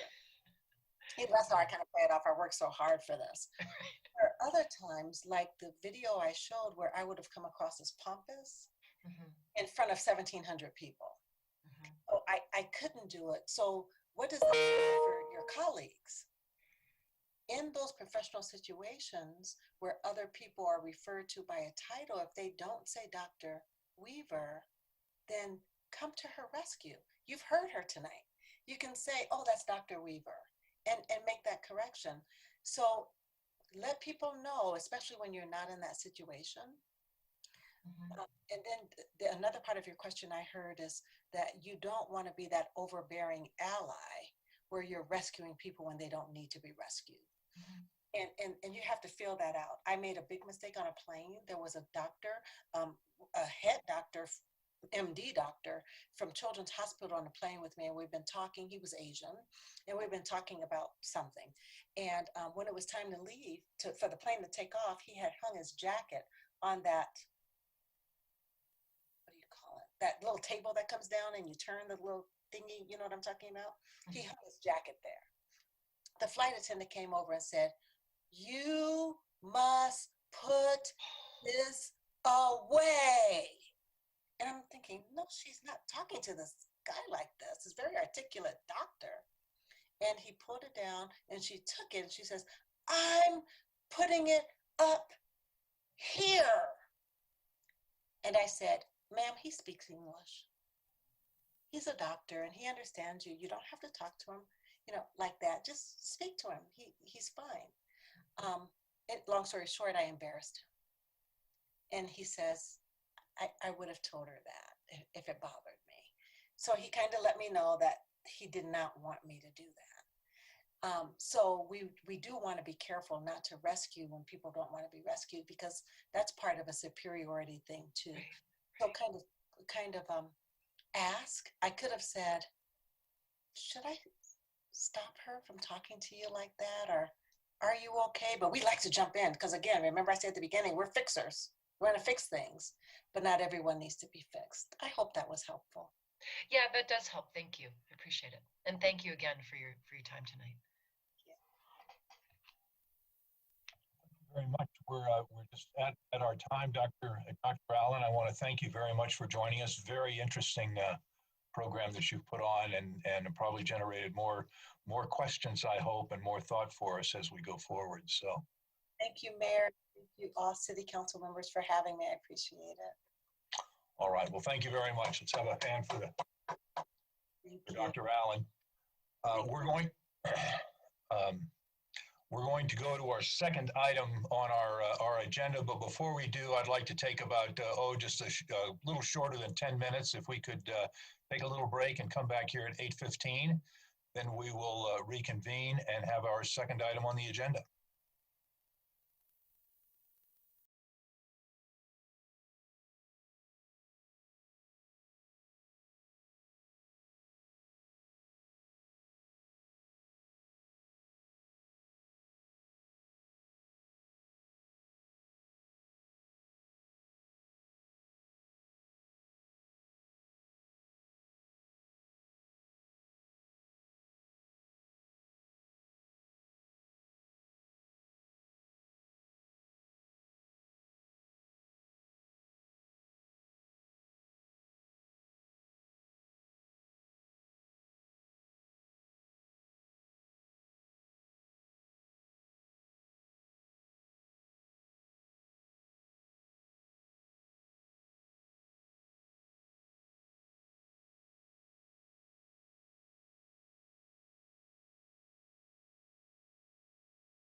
we'll start now with our second item, which is the Wadsworth construction management scheme that we have. And I'll go to Mr. Goff, and you want to tee this one up for us? I will, yes. Thank you, Mr. Mayor. Good evening, council. And looks like we have Marianne. We got everybody on. Marianne, you still with us? Yep, I think Yep, we have okay. Great, thank you. You can help me bring our guest on. Well, good evening, council. We've reached that transition point in the Wadsworth Improvement Project where we're going to be moving from design and engineering to construction. So therefore, some of our staff resources are also going to shift primarily from community development and engineering, who's been heading this up for the last several years, and headed up by Ken Johnstone, but moving to public works and construction management, which is currently headed up by Greg Knudsen. However, Ken and his staff will still be actively involved, of course, as the construction process proceeds to make sure that the project is being constructed as designed. So tonight we'd like to give you an update on our construction management plan for the Wadsworth project. But first, council did specifically ask to bring this forward to a study session to talk about this, and also ask that we reach out to CDOT to confirm what their role will be in the construction management for this project. We did receive a statement from Neil Retzer.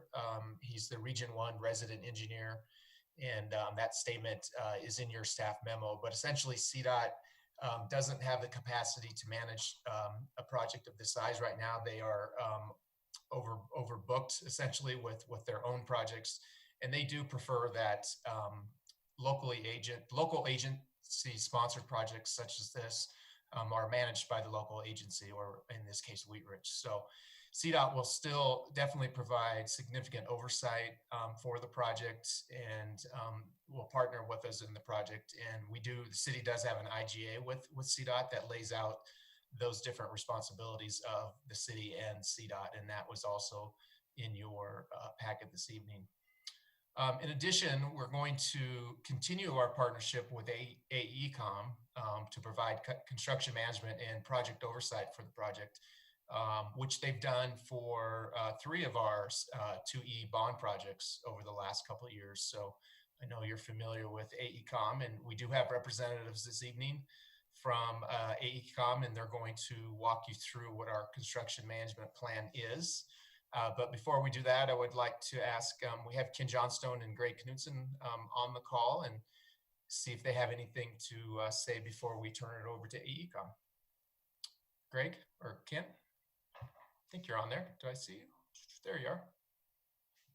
Ken, you got anything to add? You're mute. You're muted, Ken. Thanks, Patrick. I don't see Greg on the call, but I think you accurately characterized it. And the questions came up at the September 21st study session, and it was actually really good timing regarding the construction management and what CDOT's role would be, and whether they'd want a greater role, given that it is, in fact, the CDOT right away. So it was a good time to reach out to them. But we, at the same time, were actively engaged in kind of looking at what that relationship and construction management format would look like with AECOM. We already knew under the terms of the 2E umbrella contract that we were going to be using AECOM along with city staff managing that contract as our construction management representative out in the field, and they would be the engineer responsible in charge. So it was really good timing for the question to come up. So we're glad to provide this update tonight, and we have several people from the AECOM team, including their communications person, who will be the point person for communicating with residents and critically business owners on the corridor. So we think we've got a good plan of attack in terms of a structure of oversight between AECOM and city staff. And I think Steve McQuilkin with AECOM is going to kick it off with a PowerPoint. But Greg, I see Greg is on the screen now as well. So I don't know if he has any additional comments that he might like to add. Well, thank you, Ken. Good evening, Council and Mayor. Just briefly, in addition to the packet of information that you received, the details what we're going to be talking tonight. I would just like to emphasize the importance of the project and the transition that we're talking about from the design negotiation phase of community development into the public works phase with construction services. Just to give you, I also wanted to give you a quick background for myself so that you know that I've been with the city since 1990 and started in the engineering division in public works as it was then, and have been involved with numerous projects during that time. And since then, I've been on the operations side since about 2004. And prior to that, I worked for 2 large cities doing construction related projects on a major scale. So with that, I also wanted to mention Russ Higgins is part of our construction services team, and his wide variety of experiences, especially at the state level, which brings a wealth of experience to this project too. So this whole team that we're putting together, I feel very confident about, and I'm very excited about where we're going and getting this project started. Russ, I don't know if you want to add something to your background for the group, or we'll just go to... Yeah, we can go on in. Like I said, I've been here 15 years with the city, managing construction strictly then. And yeah, came out of a design background. I was with the highway department for 13 years, worked our way through the highway department, and was a construction engineer managing $50+ million worth of projects a year with the highway department. And yeah, and have really enjoyed my time here at the city and looking forward to this project. Okay, with that, we'll turn it over to Steve and his team with AECOM. Okay, thank you, Greg. Let me see if I can pull up our presentation here.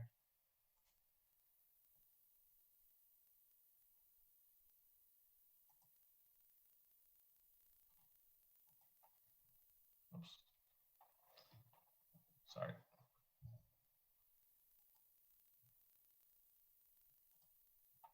Can you all see that? Yes. Yep. Maybe a little, can you go, there you go. And can you hear me okay?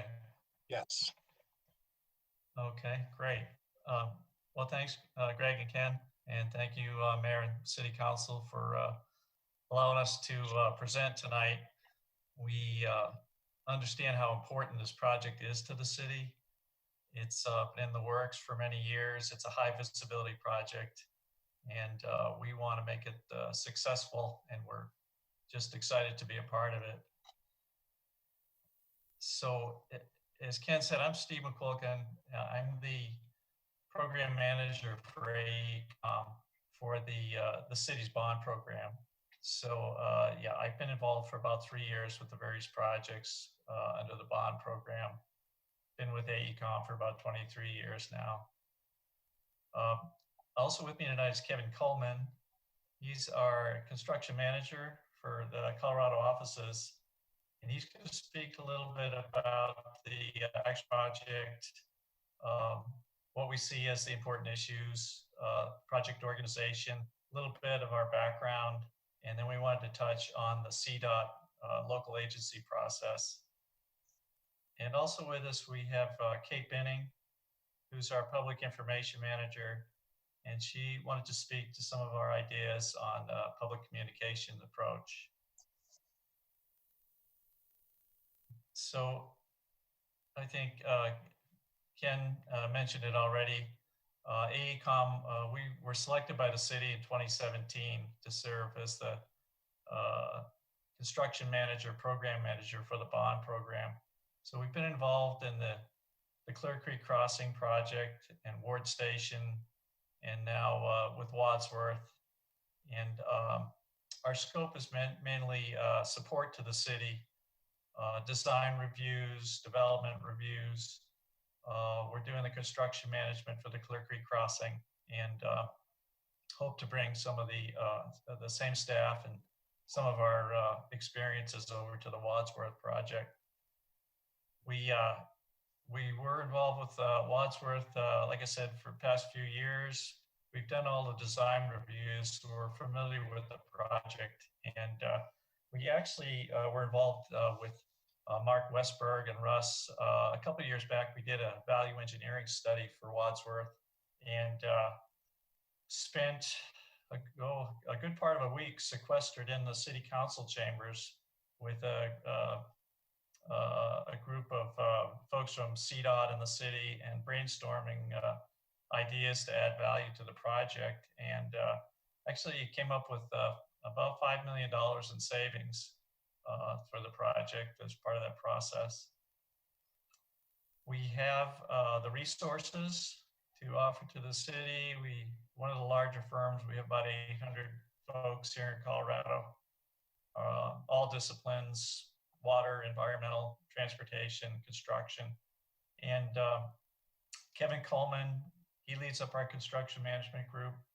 He has a staff of 20 construction management personnel that report to him that are available for the project. And one thing I wanted to point out is a lot of our folks are former CDOT construction employees, including Kevin. And I think that's important because CDOT is such a major partner on this project.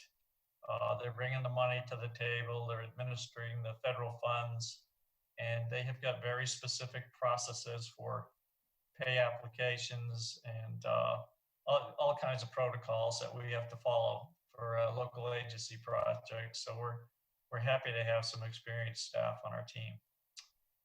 So with that, I will turn it over to Kevin and ask him to speak a little bit about the project organization.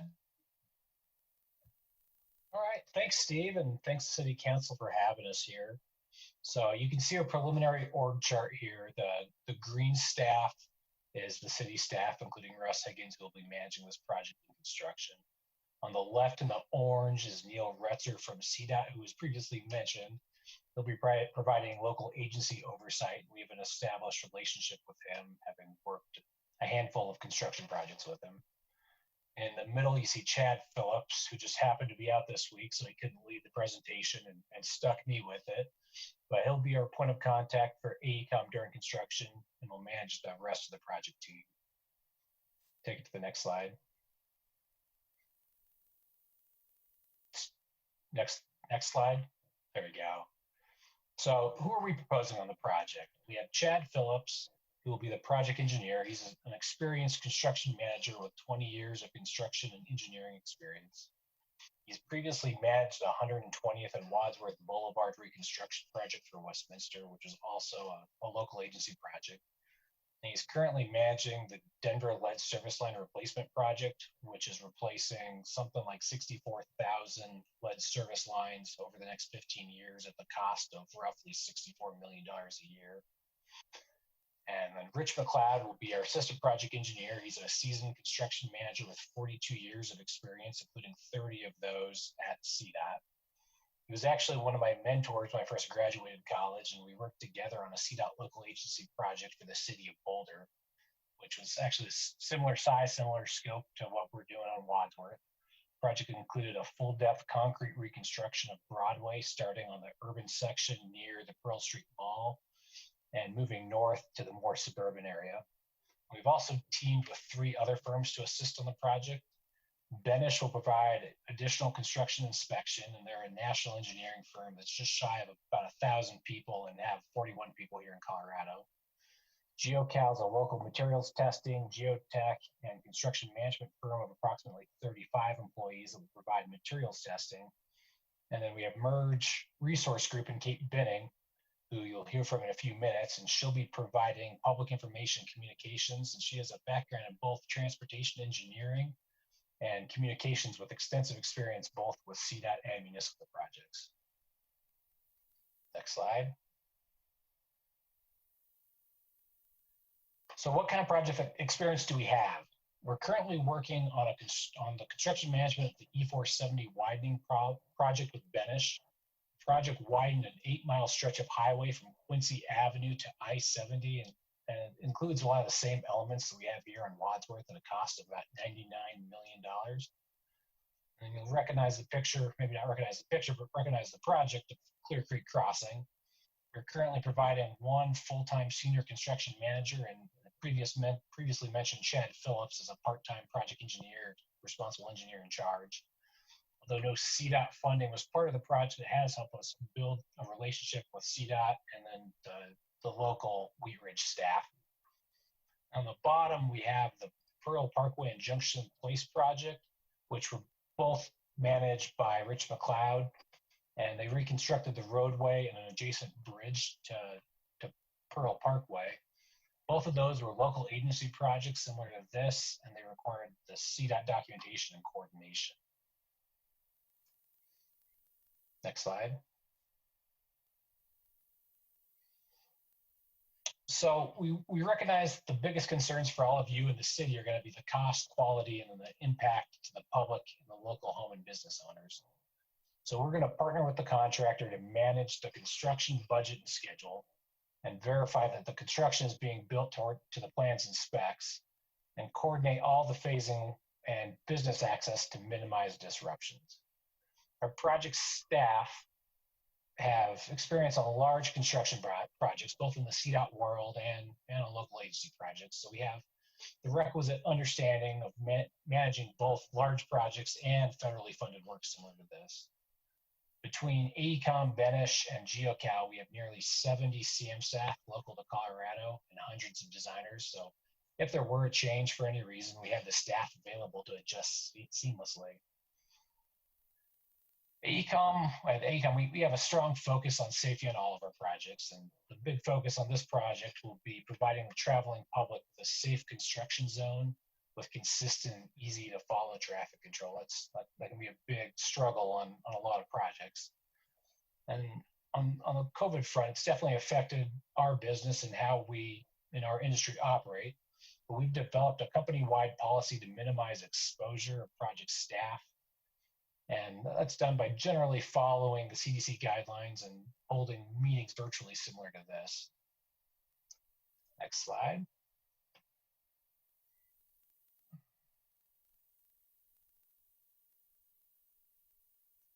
So this slide is a little bit redundant to the previous page, but AECOM's Transportation CM group, the group that I run, is built around providing support on large federally funded work.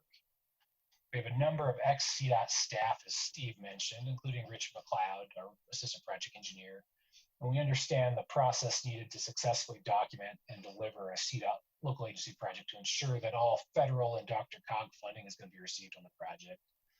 We have a lot of built-in relationships, and our infrastructure is built in such a way that we can manage a project of this size that involves local agency oversight.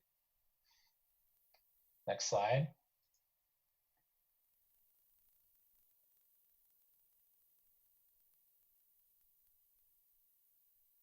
So this slide shows some of the key elements we have highlighted on the project.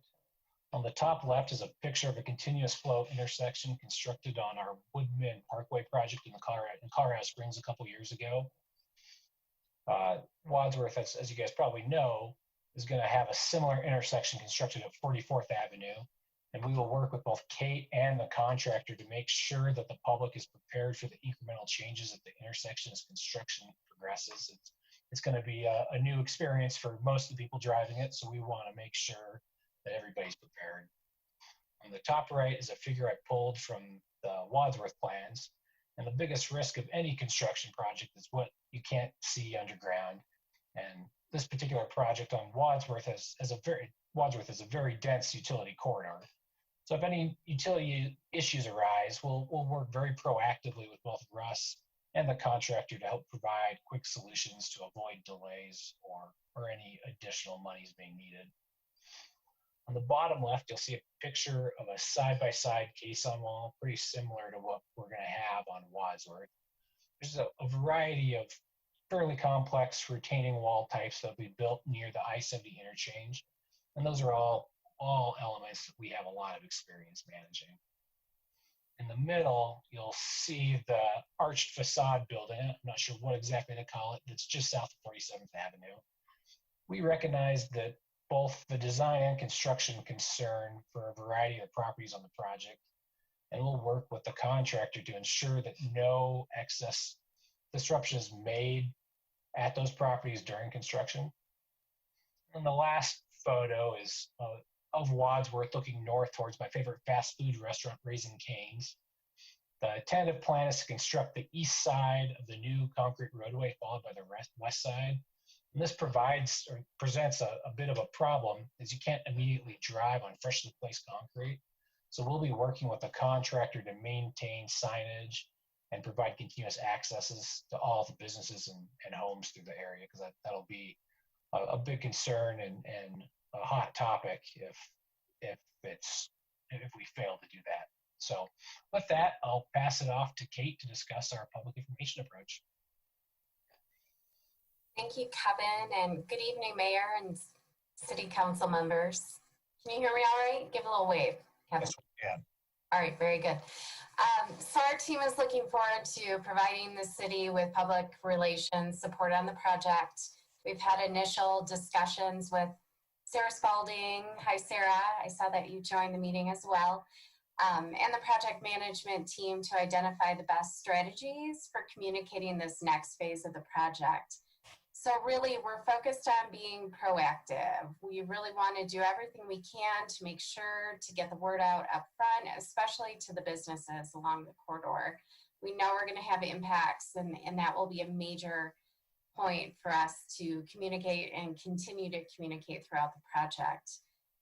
We're really talking about a partnership between city staff and the construction management team to lead the outreach on this project, and I'm confident we'll be able to deliver a meaningful outreach program for your constituents. Also, obviously, the future selected contractor is also a big part of the equation, and that's where I'm happy to be involved. I'll personally be able to interface with the contractor and with the construction management team. You may have heard Kevin mention I have an engineering background. I'm also a civil engineer. So it's kind of this interesting being able to take hopefully technical information and communicating that well to the public. You know, I'll really be there at the table and understand during weekly progress meetings and as needed what we need to communicate to the public, what the schedule is, and what those major impacts are. We'll prepare key messages and simple graphics to get our points across. Next slide, if we could. And we'll be using several tools that the city already uses. We'll make sure to leverage the assets that you have in place with the city website, What's Up Wheat Ridge. We know with a project like this, we're going to attract some attention, probably from the media at times. So we'll want to have a good game plan of how to address those media requests and really encourage media participation when appropriate. And also along the lines of appropriate communication. We know that social media will, of course, be reactive when we need to, but be proactive and use all the different platforms that, that the city uses to get the word out, making sure we're using official city channels. And that we're also, as a team, we're very cohesive on who is speaking on behalf of the project. That's really important. With a project this size, having clear delineation of how information flows will be very important. I've experienced that on past projects for sure. So we're available to meet virtually or in person to support staff and, you know, to support the city and really getting the word out about the project, but also responding to issues. So I won't go through the list of items on the screen, but just a whole host of different means and methods that we have to communicate to the public. Now on the next screen, there's some additional things that we'll be doing with this project. Really specific to this project, and one of the first things that I hope that you would use for your constituents and to help all of us out is really a project hotline and email. You know, we'll be publishing, or we'd like to publish as part of our approach, a point of contact and really the first number to call And we'll have that hotline and email, and that'll go directly to me. So name to a face here. I'll be the one answering those calls and then kind of directing traffic, so to speak, as needed, and make sure that the most appropriate folks on the team are addressing those questions, or hopefully in most instances, I'll be able to handle that. Other things we've learned are great tools, text alerts when we have something immediate that we need to get out there that might be a major traffic impact, having that ability with a text alert, not to be burdensome, but just really using it at focused times, weekly updates. And also with the state highway, I have a lot of experience working as a public information manager on large state projects. So there's some additional requirements that we'll have for notification, including weekly lane closure reports and really interfacing well with the CDOT communications team. So I'm fully on board and prepared to do that. And ultimately, we expect that we're going to be building relationships out there. Not everyone is going to be happy to see this project, but we are moving into the next phase. And we expect to have direct conversations and build relationships with the adjacent businesses. We're open, we're accessible. Ultimately, we'll log and keep track of any issues or concerns that come up. And this will help us keep you informed of the progress, but also of hot topic issues that we're seeing and that you might catch wind of as well. So I think with that, I could go on a long time, but just leave you with, we have a whole host of tools in our toolbox, and we're ready to build a public information program for the project. So Steve, I'll turn it back to you, I think, for questions. Okay. Thanks, Kate. Thanks, Kevin. Good discussion. I guess we'd like to open it up for any questions that the mayor or council has, or really anyone on the line. Any comments or feedback you want to offer? We're eager to respond. Mr. Quicken, thank you so much for your report and your colleagues. It looks like a good download on our construction management team that's going to move forward. Do we have some questions from council?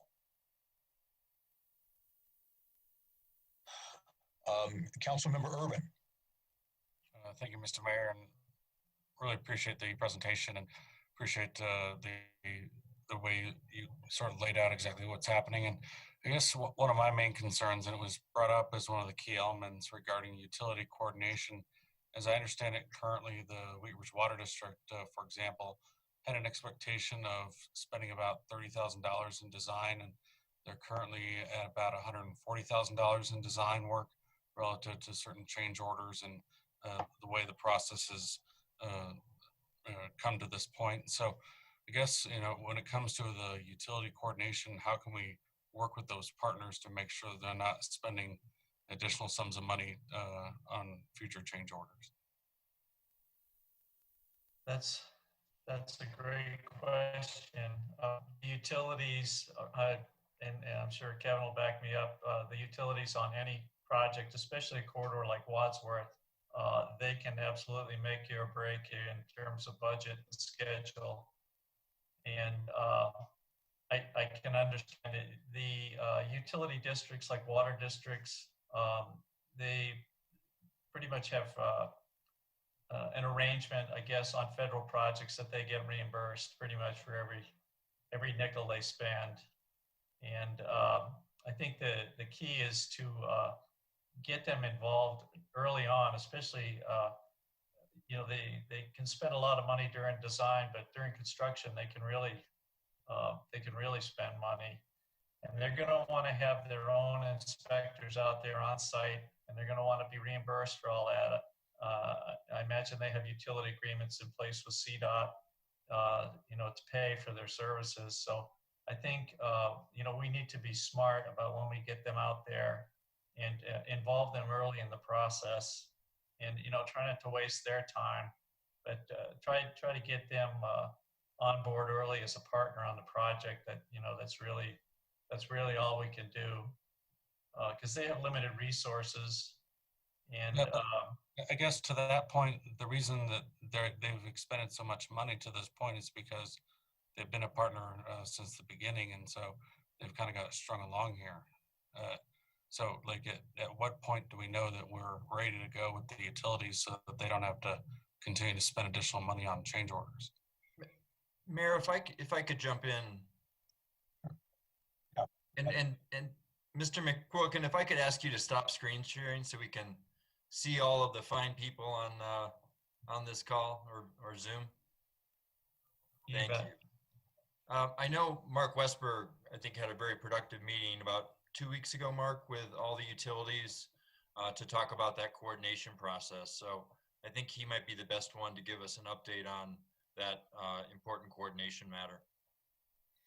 Yeah, we received a letter from the Wheat Ridge Water Board, and we've been working on a response to that letter. And I think that response is probably going to go out tomorrow. There's a letter that Patrick is sending to the board, but you know, the gist of that letter is that this has been it's a big project. It's a complicated project, and we've spent a lot of money on design. I'm going to be coming to council on the 14th to ask for some more money to spend on design to get our phase 1 and bid alternate plans ready to go out to bid as a partial project instead of the full project.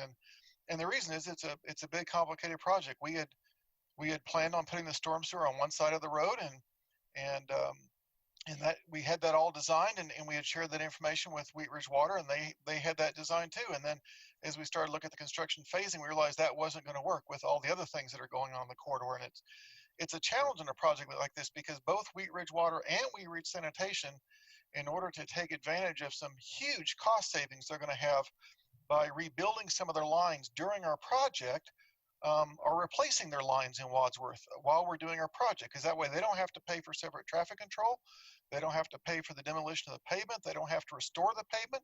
It's all going to be done as our project proceeds. So they're going to see some huge savings over what it would cost them to replace these lines if they were doing that independent of our projects. That's why we had the idea of partnering with them very early in this project to get them involved. And you know, and maybe we got them involved too early because we didn't have all of our things figured out yet. So the storm sewer was on one side, we moved to the other side, and then we had to move some other things around. So it's been a necessarily iterative effort. And as with all things underground, you've got to sort of keep the old stuff in place while the new stuff is being built, and until it becomes active and accepted, then you can switch the stuff over. So storm sewer is a little more forgiving than sanitary and water are, and water in particular, because you can't just, you know, start hooking up people to the new line. It doesn't have any water in it yet. So it's been a challenge for all of us to sort of figure out the phasing, but we've gotten there, and we've gotten it figured out now.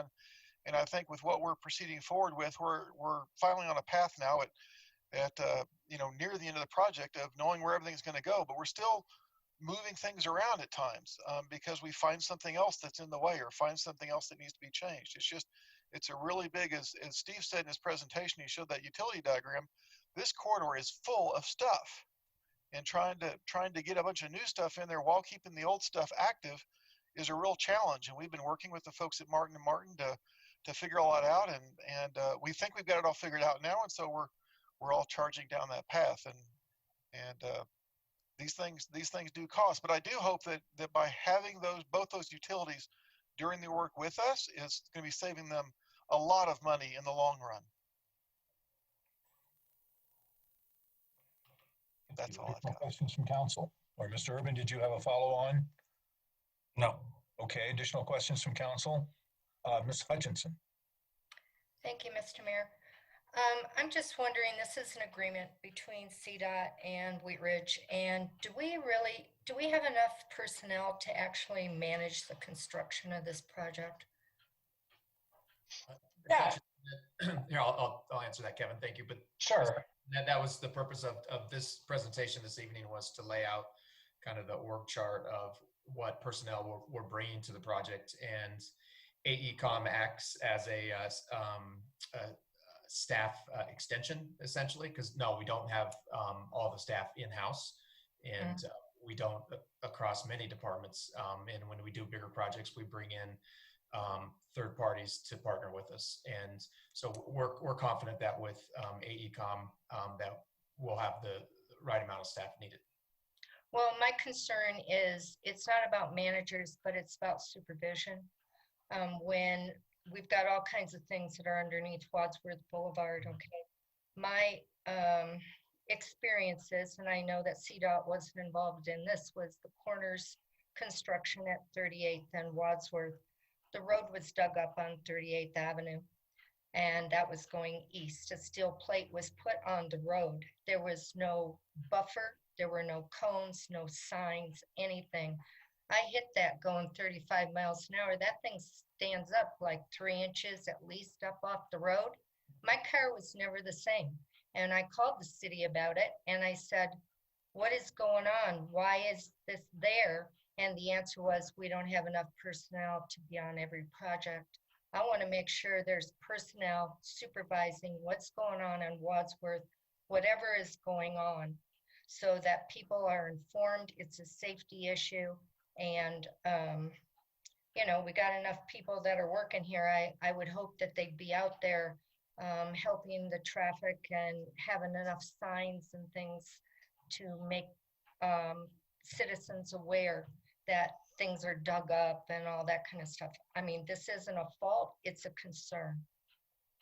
Nope, and it's a concern well heard. And again, that's why we're bringing a professional firm like AECOM on board, because they have experience, as they mentioned in their presentation, exactly on what your concerns are.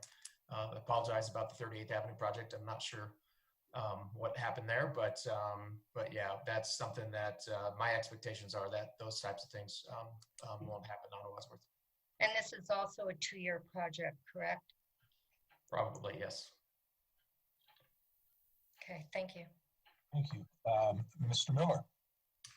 Thank you, Mr. Mayor. I have a question about looking at the org chart about how many FTEs would we expect that AECOM would be contributing to the project. I realize that not every person is a full-time person, but from an FTE perspective, about how many people are joining? So we'll have a project engineer, an assistant project engineer, 2 inspectors, a full-time tester, and then we'll have some other part-time folks like Kate who will be a little less than half-time. So I guess five full-time people on the ground on a daily basis, and then support otherwise. And how much do we expect this to cost the city over the course of the 2 years of the project for all of these services, including the public information program? You want to take that, Steve? I don't think I have the answer to that. I'd have to follow up. I don't mean to cop out on you, but I don't think we're negotiating our contract and our scope with Mark and Russ and the city as we go into 2021. So I'm sorry, I don't have an exact figure for you. What we currently show in the construction budget is about $2 million for the 2-year period, about $1 million for both years or something like that, depending on when we start. It may, with us not starting construction until about June, it'll probably shift a little bit, but we're showing about $2 million as our rough guess of what that's going to cost. So it's $2 million for 2 years worth of work for 5 people? That would be for everything that's going to be involved from the AECOM side. So that'll be their, Steve acting as a program manager, Kate doing things, and all the other things that are happening. So that would also include the cost for the tests that all have to be done. So that's that everything sort of construction management related. It's not just those 5 people, it's everything else that's involved in that is what we're looking at for the $2 million. Okay, and then one more question I had on page 2 of your memo, point number 4. It says the city usually spends 10 to 15% of project budget on construction oversight. That seems like an awfully high number. What's typical that we would see for construction oversight? That's a historical figure that on the federal aid projects that we've had since I started working here 13 years ago, that 10 to 15% has been the sort of the running number. Right now, the $2 million represents about 10% for the construction oversight. And I think in the memo it also mentions that when CDOT runs a job, they just budget 24% of the construction budget is going to be for oversight, just because of the amount of bureaucracy they've got involved and all the things they've got involved on their end. So We actually think we do this for a lot cheaper than they do, which is one of our reasons for wanting to manage the construction, because we have a lot more money to spend on things that actually end up on the ground. And Mark, you had mentioned that by actually using these services, we could actually save some money. So could you elaborate a little bit more on that and how using or outsourcing project and program management can save us money? Or maybe that was someone else, Greg? I don't think I said that. I think he may have been referring to Wheat Ridge water saving money. Was it that comment you heard, Chris? I might take a shot at that, Chris. I think one of the things that we've experienced, and I think Russ could probably speak to this as well, is that, you know, every project has change orders, right? I mean, the underground utilities are a great example, right? There's a lot of unknowns that you discover once you get into the project. And our experience has been that, you know, we take a harder look at approving change orders than perhaps CDOT does at times. So that's one of the ways that we think that having our oversight of AECOM can present a cost savings and an efficiency through that inevitable change order process. Additional, Ms. Miller, you do have more on there? Okay, thank you. Additional questions? We're now in our second year delay with DRCOG. Mr. Westberg and I were at the November board meeting, and they gave us a date in a month or two from now that we needed to have this project out to bid. Is your calendar currently configured so where we meet that date?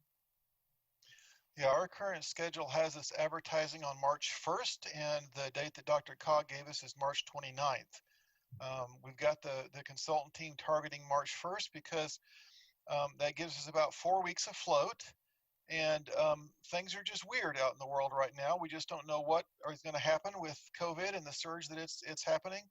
I know the last time I checked the Jefferson County Health website that over 500 people had died in Jeffco. So it's a big thing. We just don't know what's going to change. I think the biggest sort of wild card we've got right now for meeting that schedule is going to be the right-of-way acquisitions. And we're going to come to council. I'm going to see you for 3 things next week, by the way. To ask for eminent domain authority on any outstanding properties we still have, just to make sure those keep moving forward. Most of those properties we're negotiating still and negotiating well and agreeably, but we're reaching the point that we've got to get decisions made, and we may have to do some things that we otherwise wouldn't like to do, because we just don't know what's going to happen with the courts.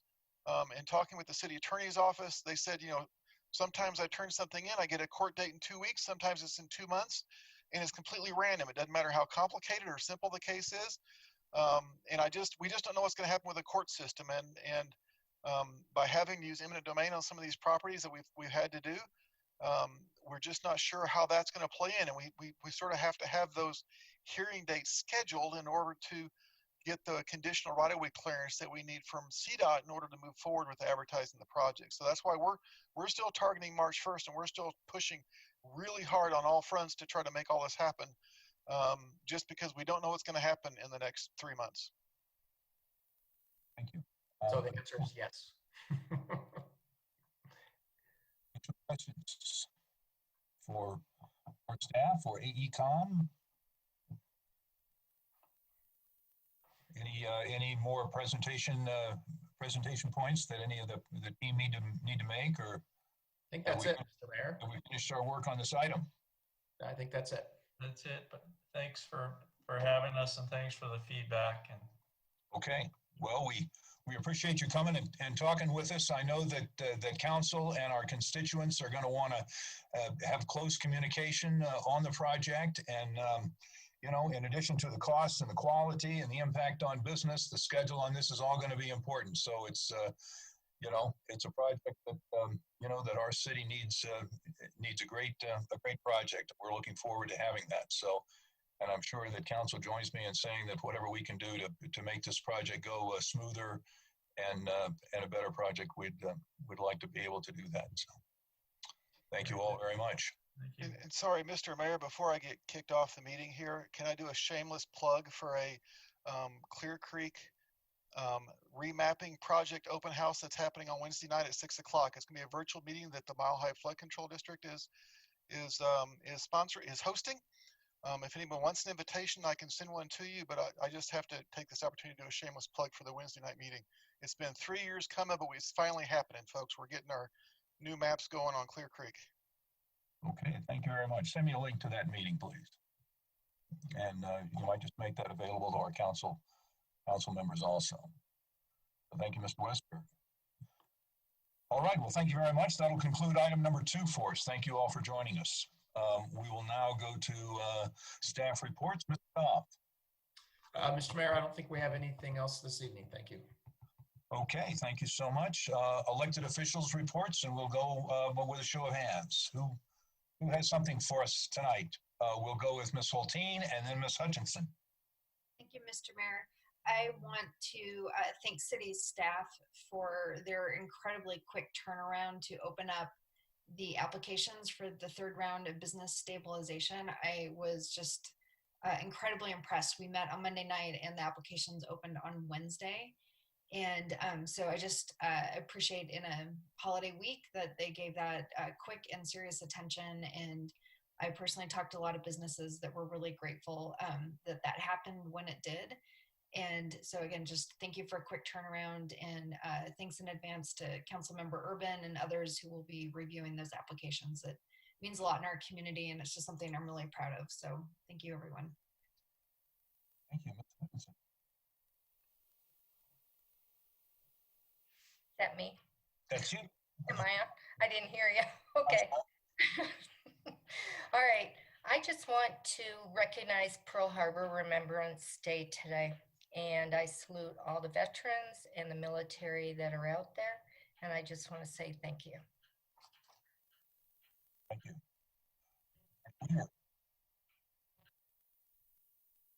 Is that me? That's you. Okay. I just want to thank District 2 for allowing the goats at Happiness. They have now been moved, so the goats are safely not at Happiness anymore, in case anybody walks by and doesn't see goats. They are now, just in case anybody wants to know, they're in Guy's backyard. All right. They'll be back at the farm in January. Thank you, Dr. Weaver. Okay. Any other elected officials reports? Mr. Urban. Thank you, Mr. Mayor. Just want to give an update on the business stabilization program. We received about 90 applicants. We'll be reviewing them this week and hope to have decisions out by the end of this week.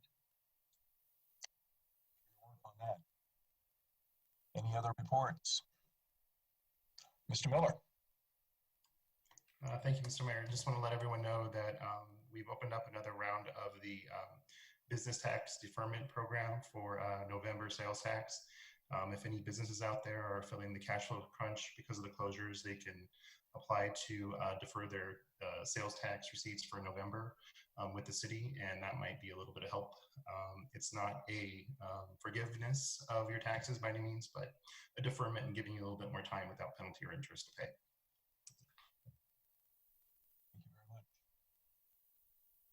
I will mention that Saturday, December the 13th, we'll be having coffee with the mayor in a virtual format from 9 till 10. So if you'd like to join us, I'd love to have you there. Anything else? Any other announcements we'd like to make? Okay, well, listen, thank you all very much. I'd like to express once again our thanks to Dr. Rosemary Allen for her presentation tonight. Very interesting topic, and I got a lot out of it, and I hope you did also. And we'll keep working on this in our community. So thank you all very much for joining us. We will be back here in virtual format next week on the 14th for a regular council meeting at 7 o'clock. So until then, have a good week. We'll see you all later. Take care.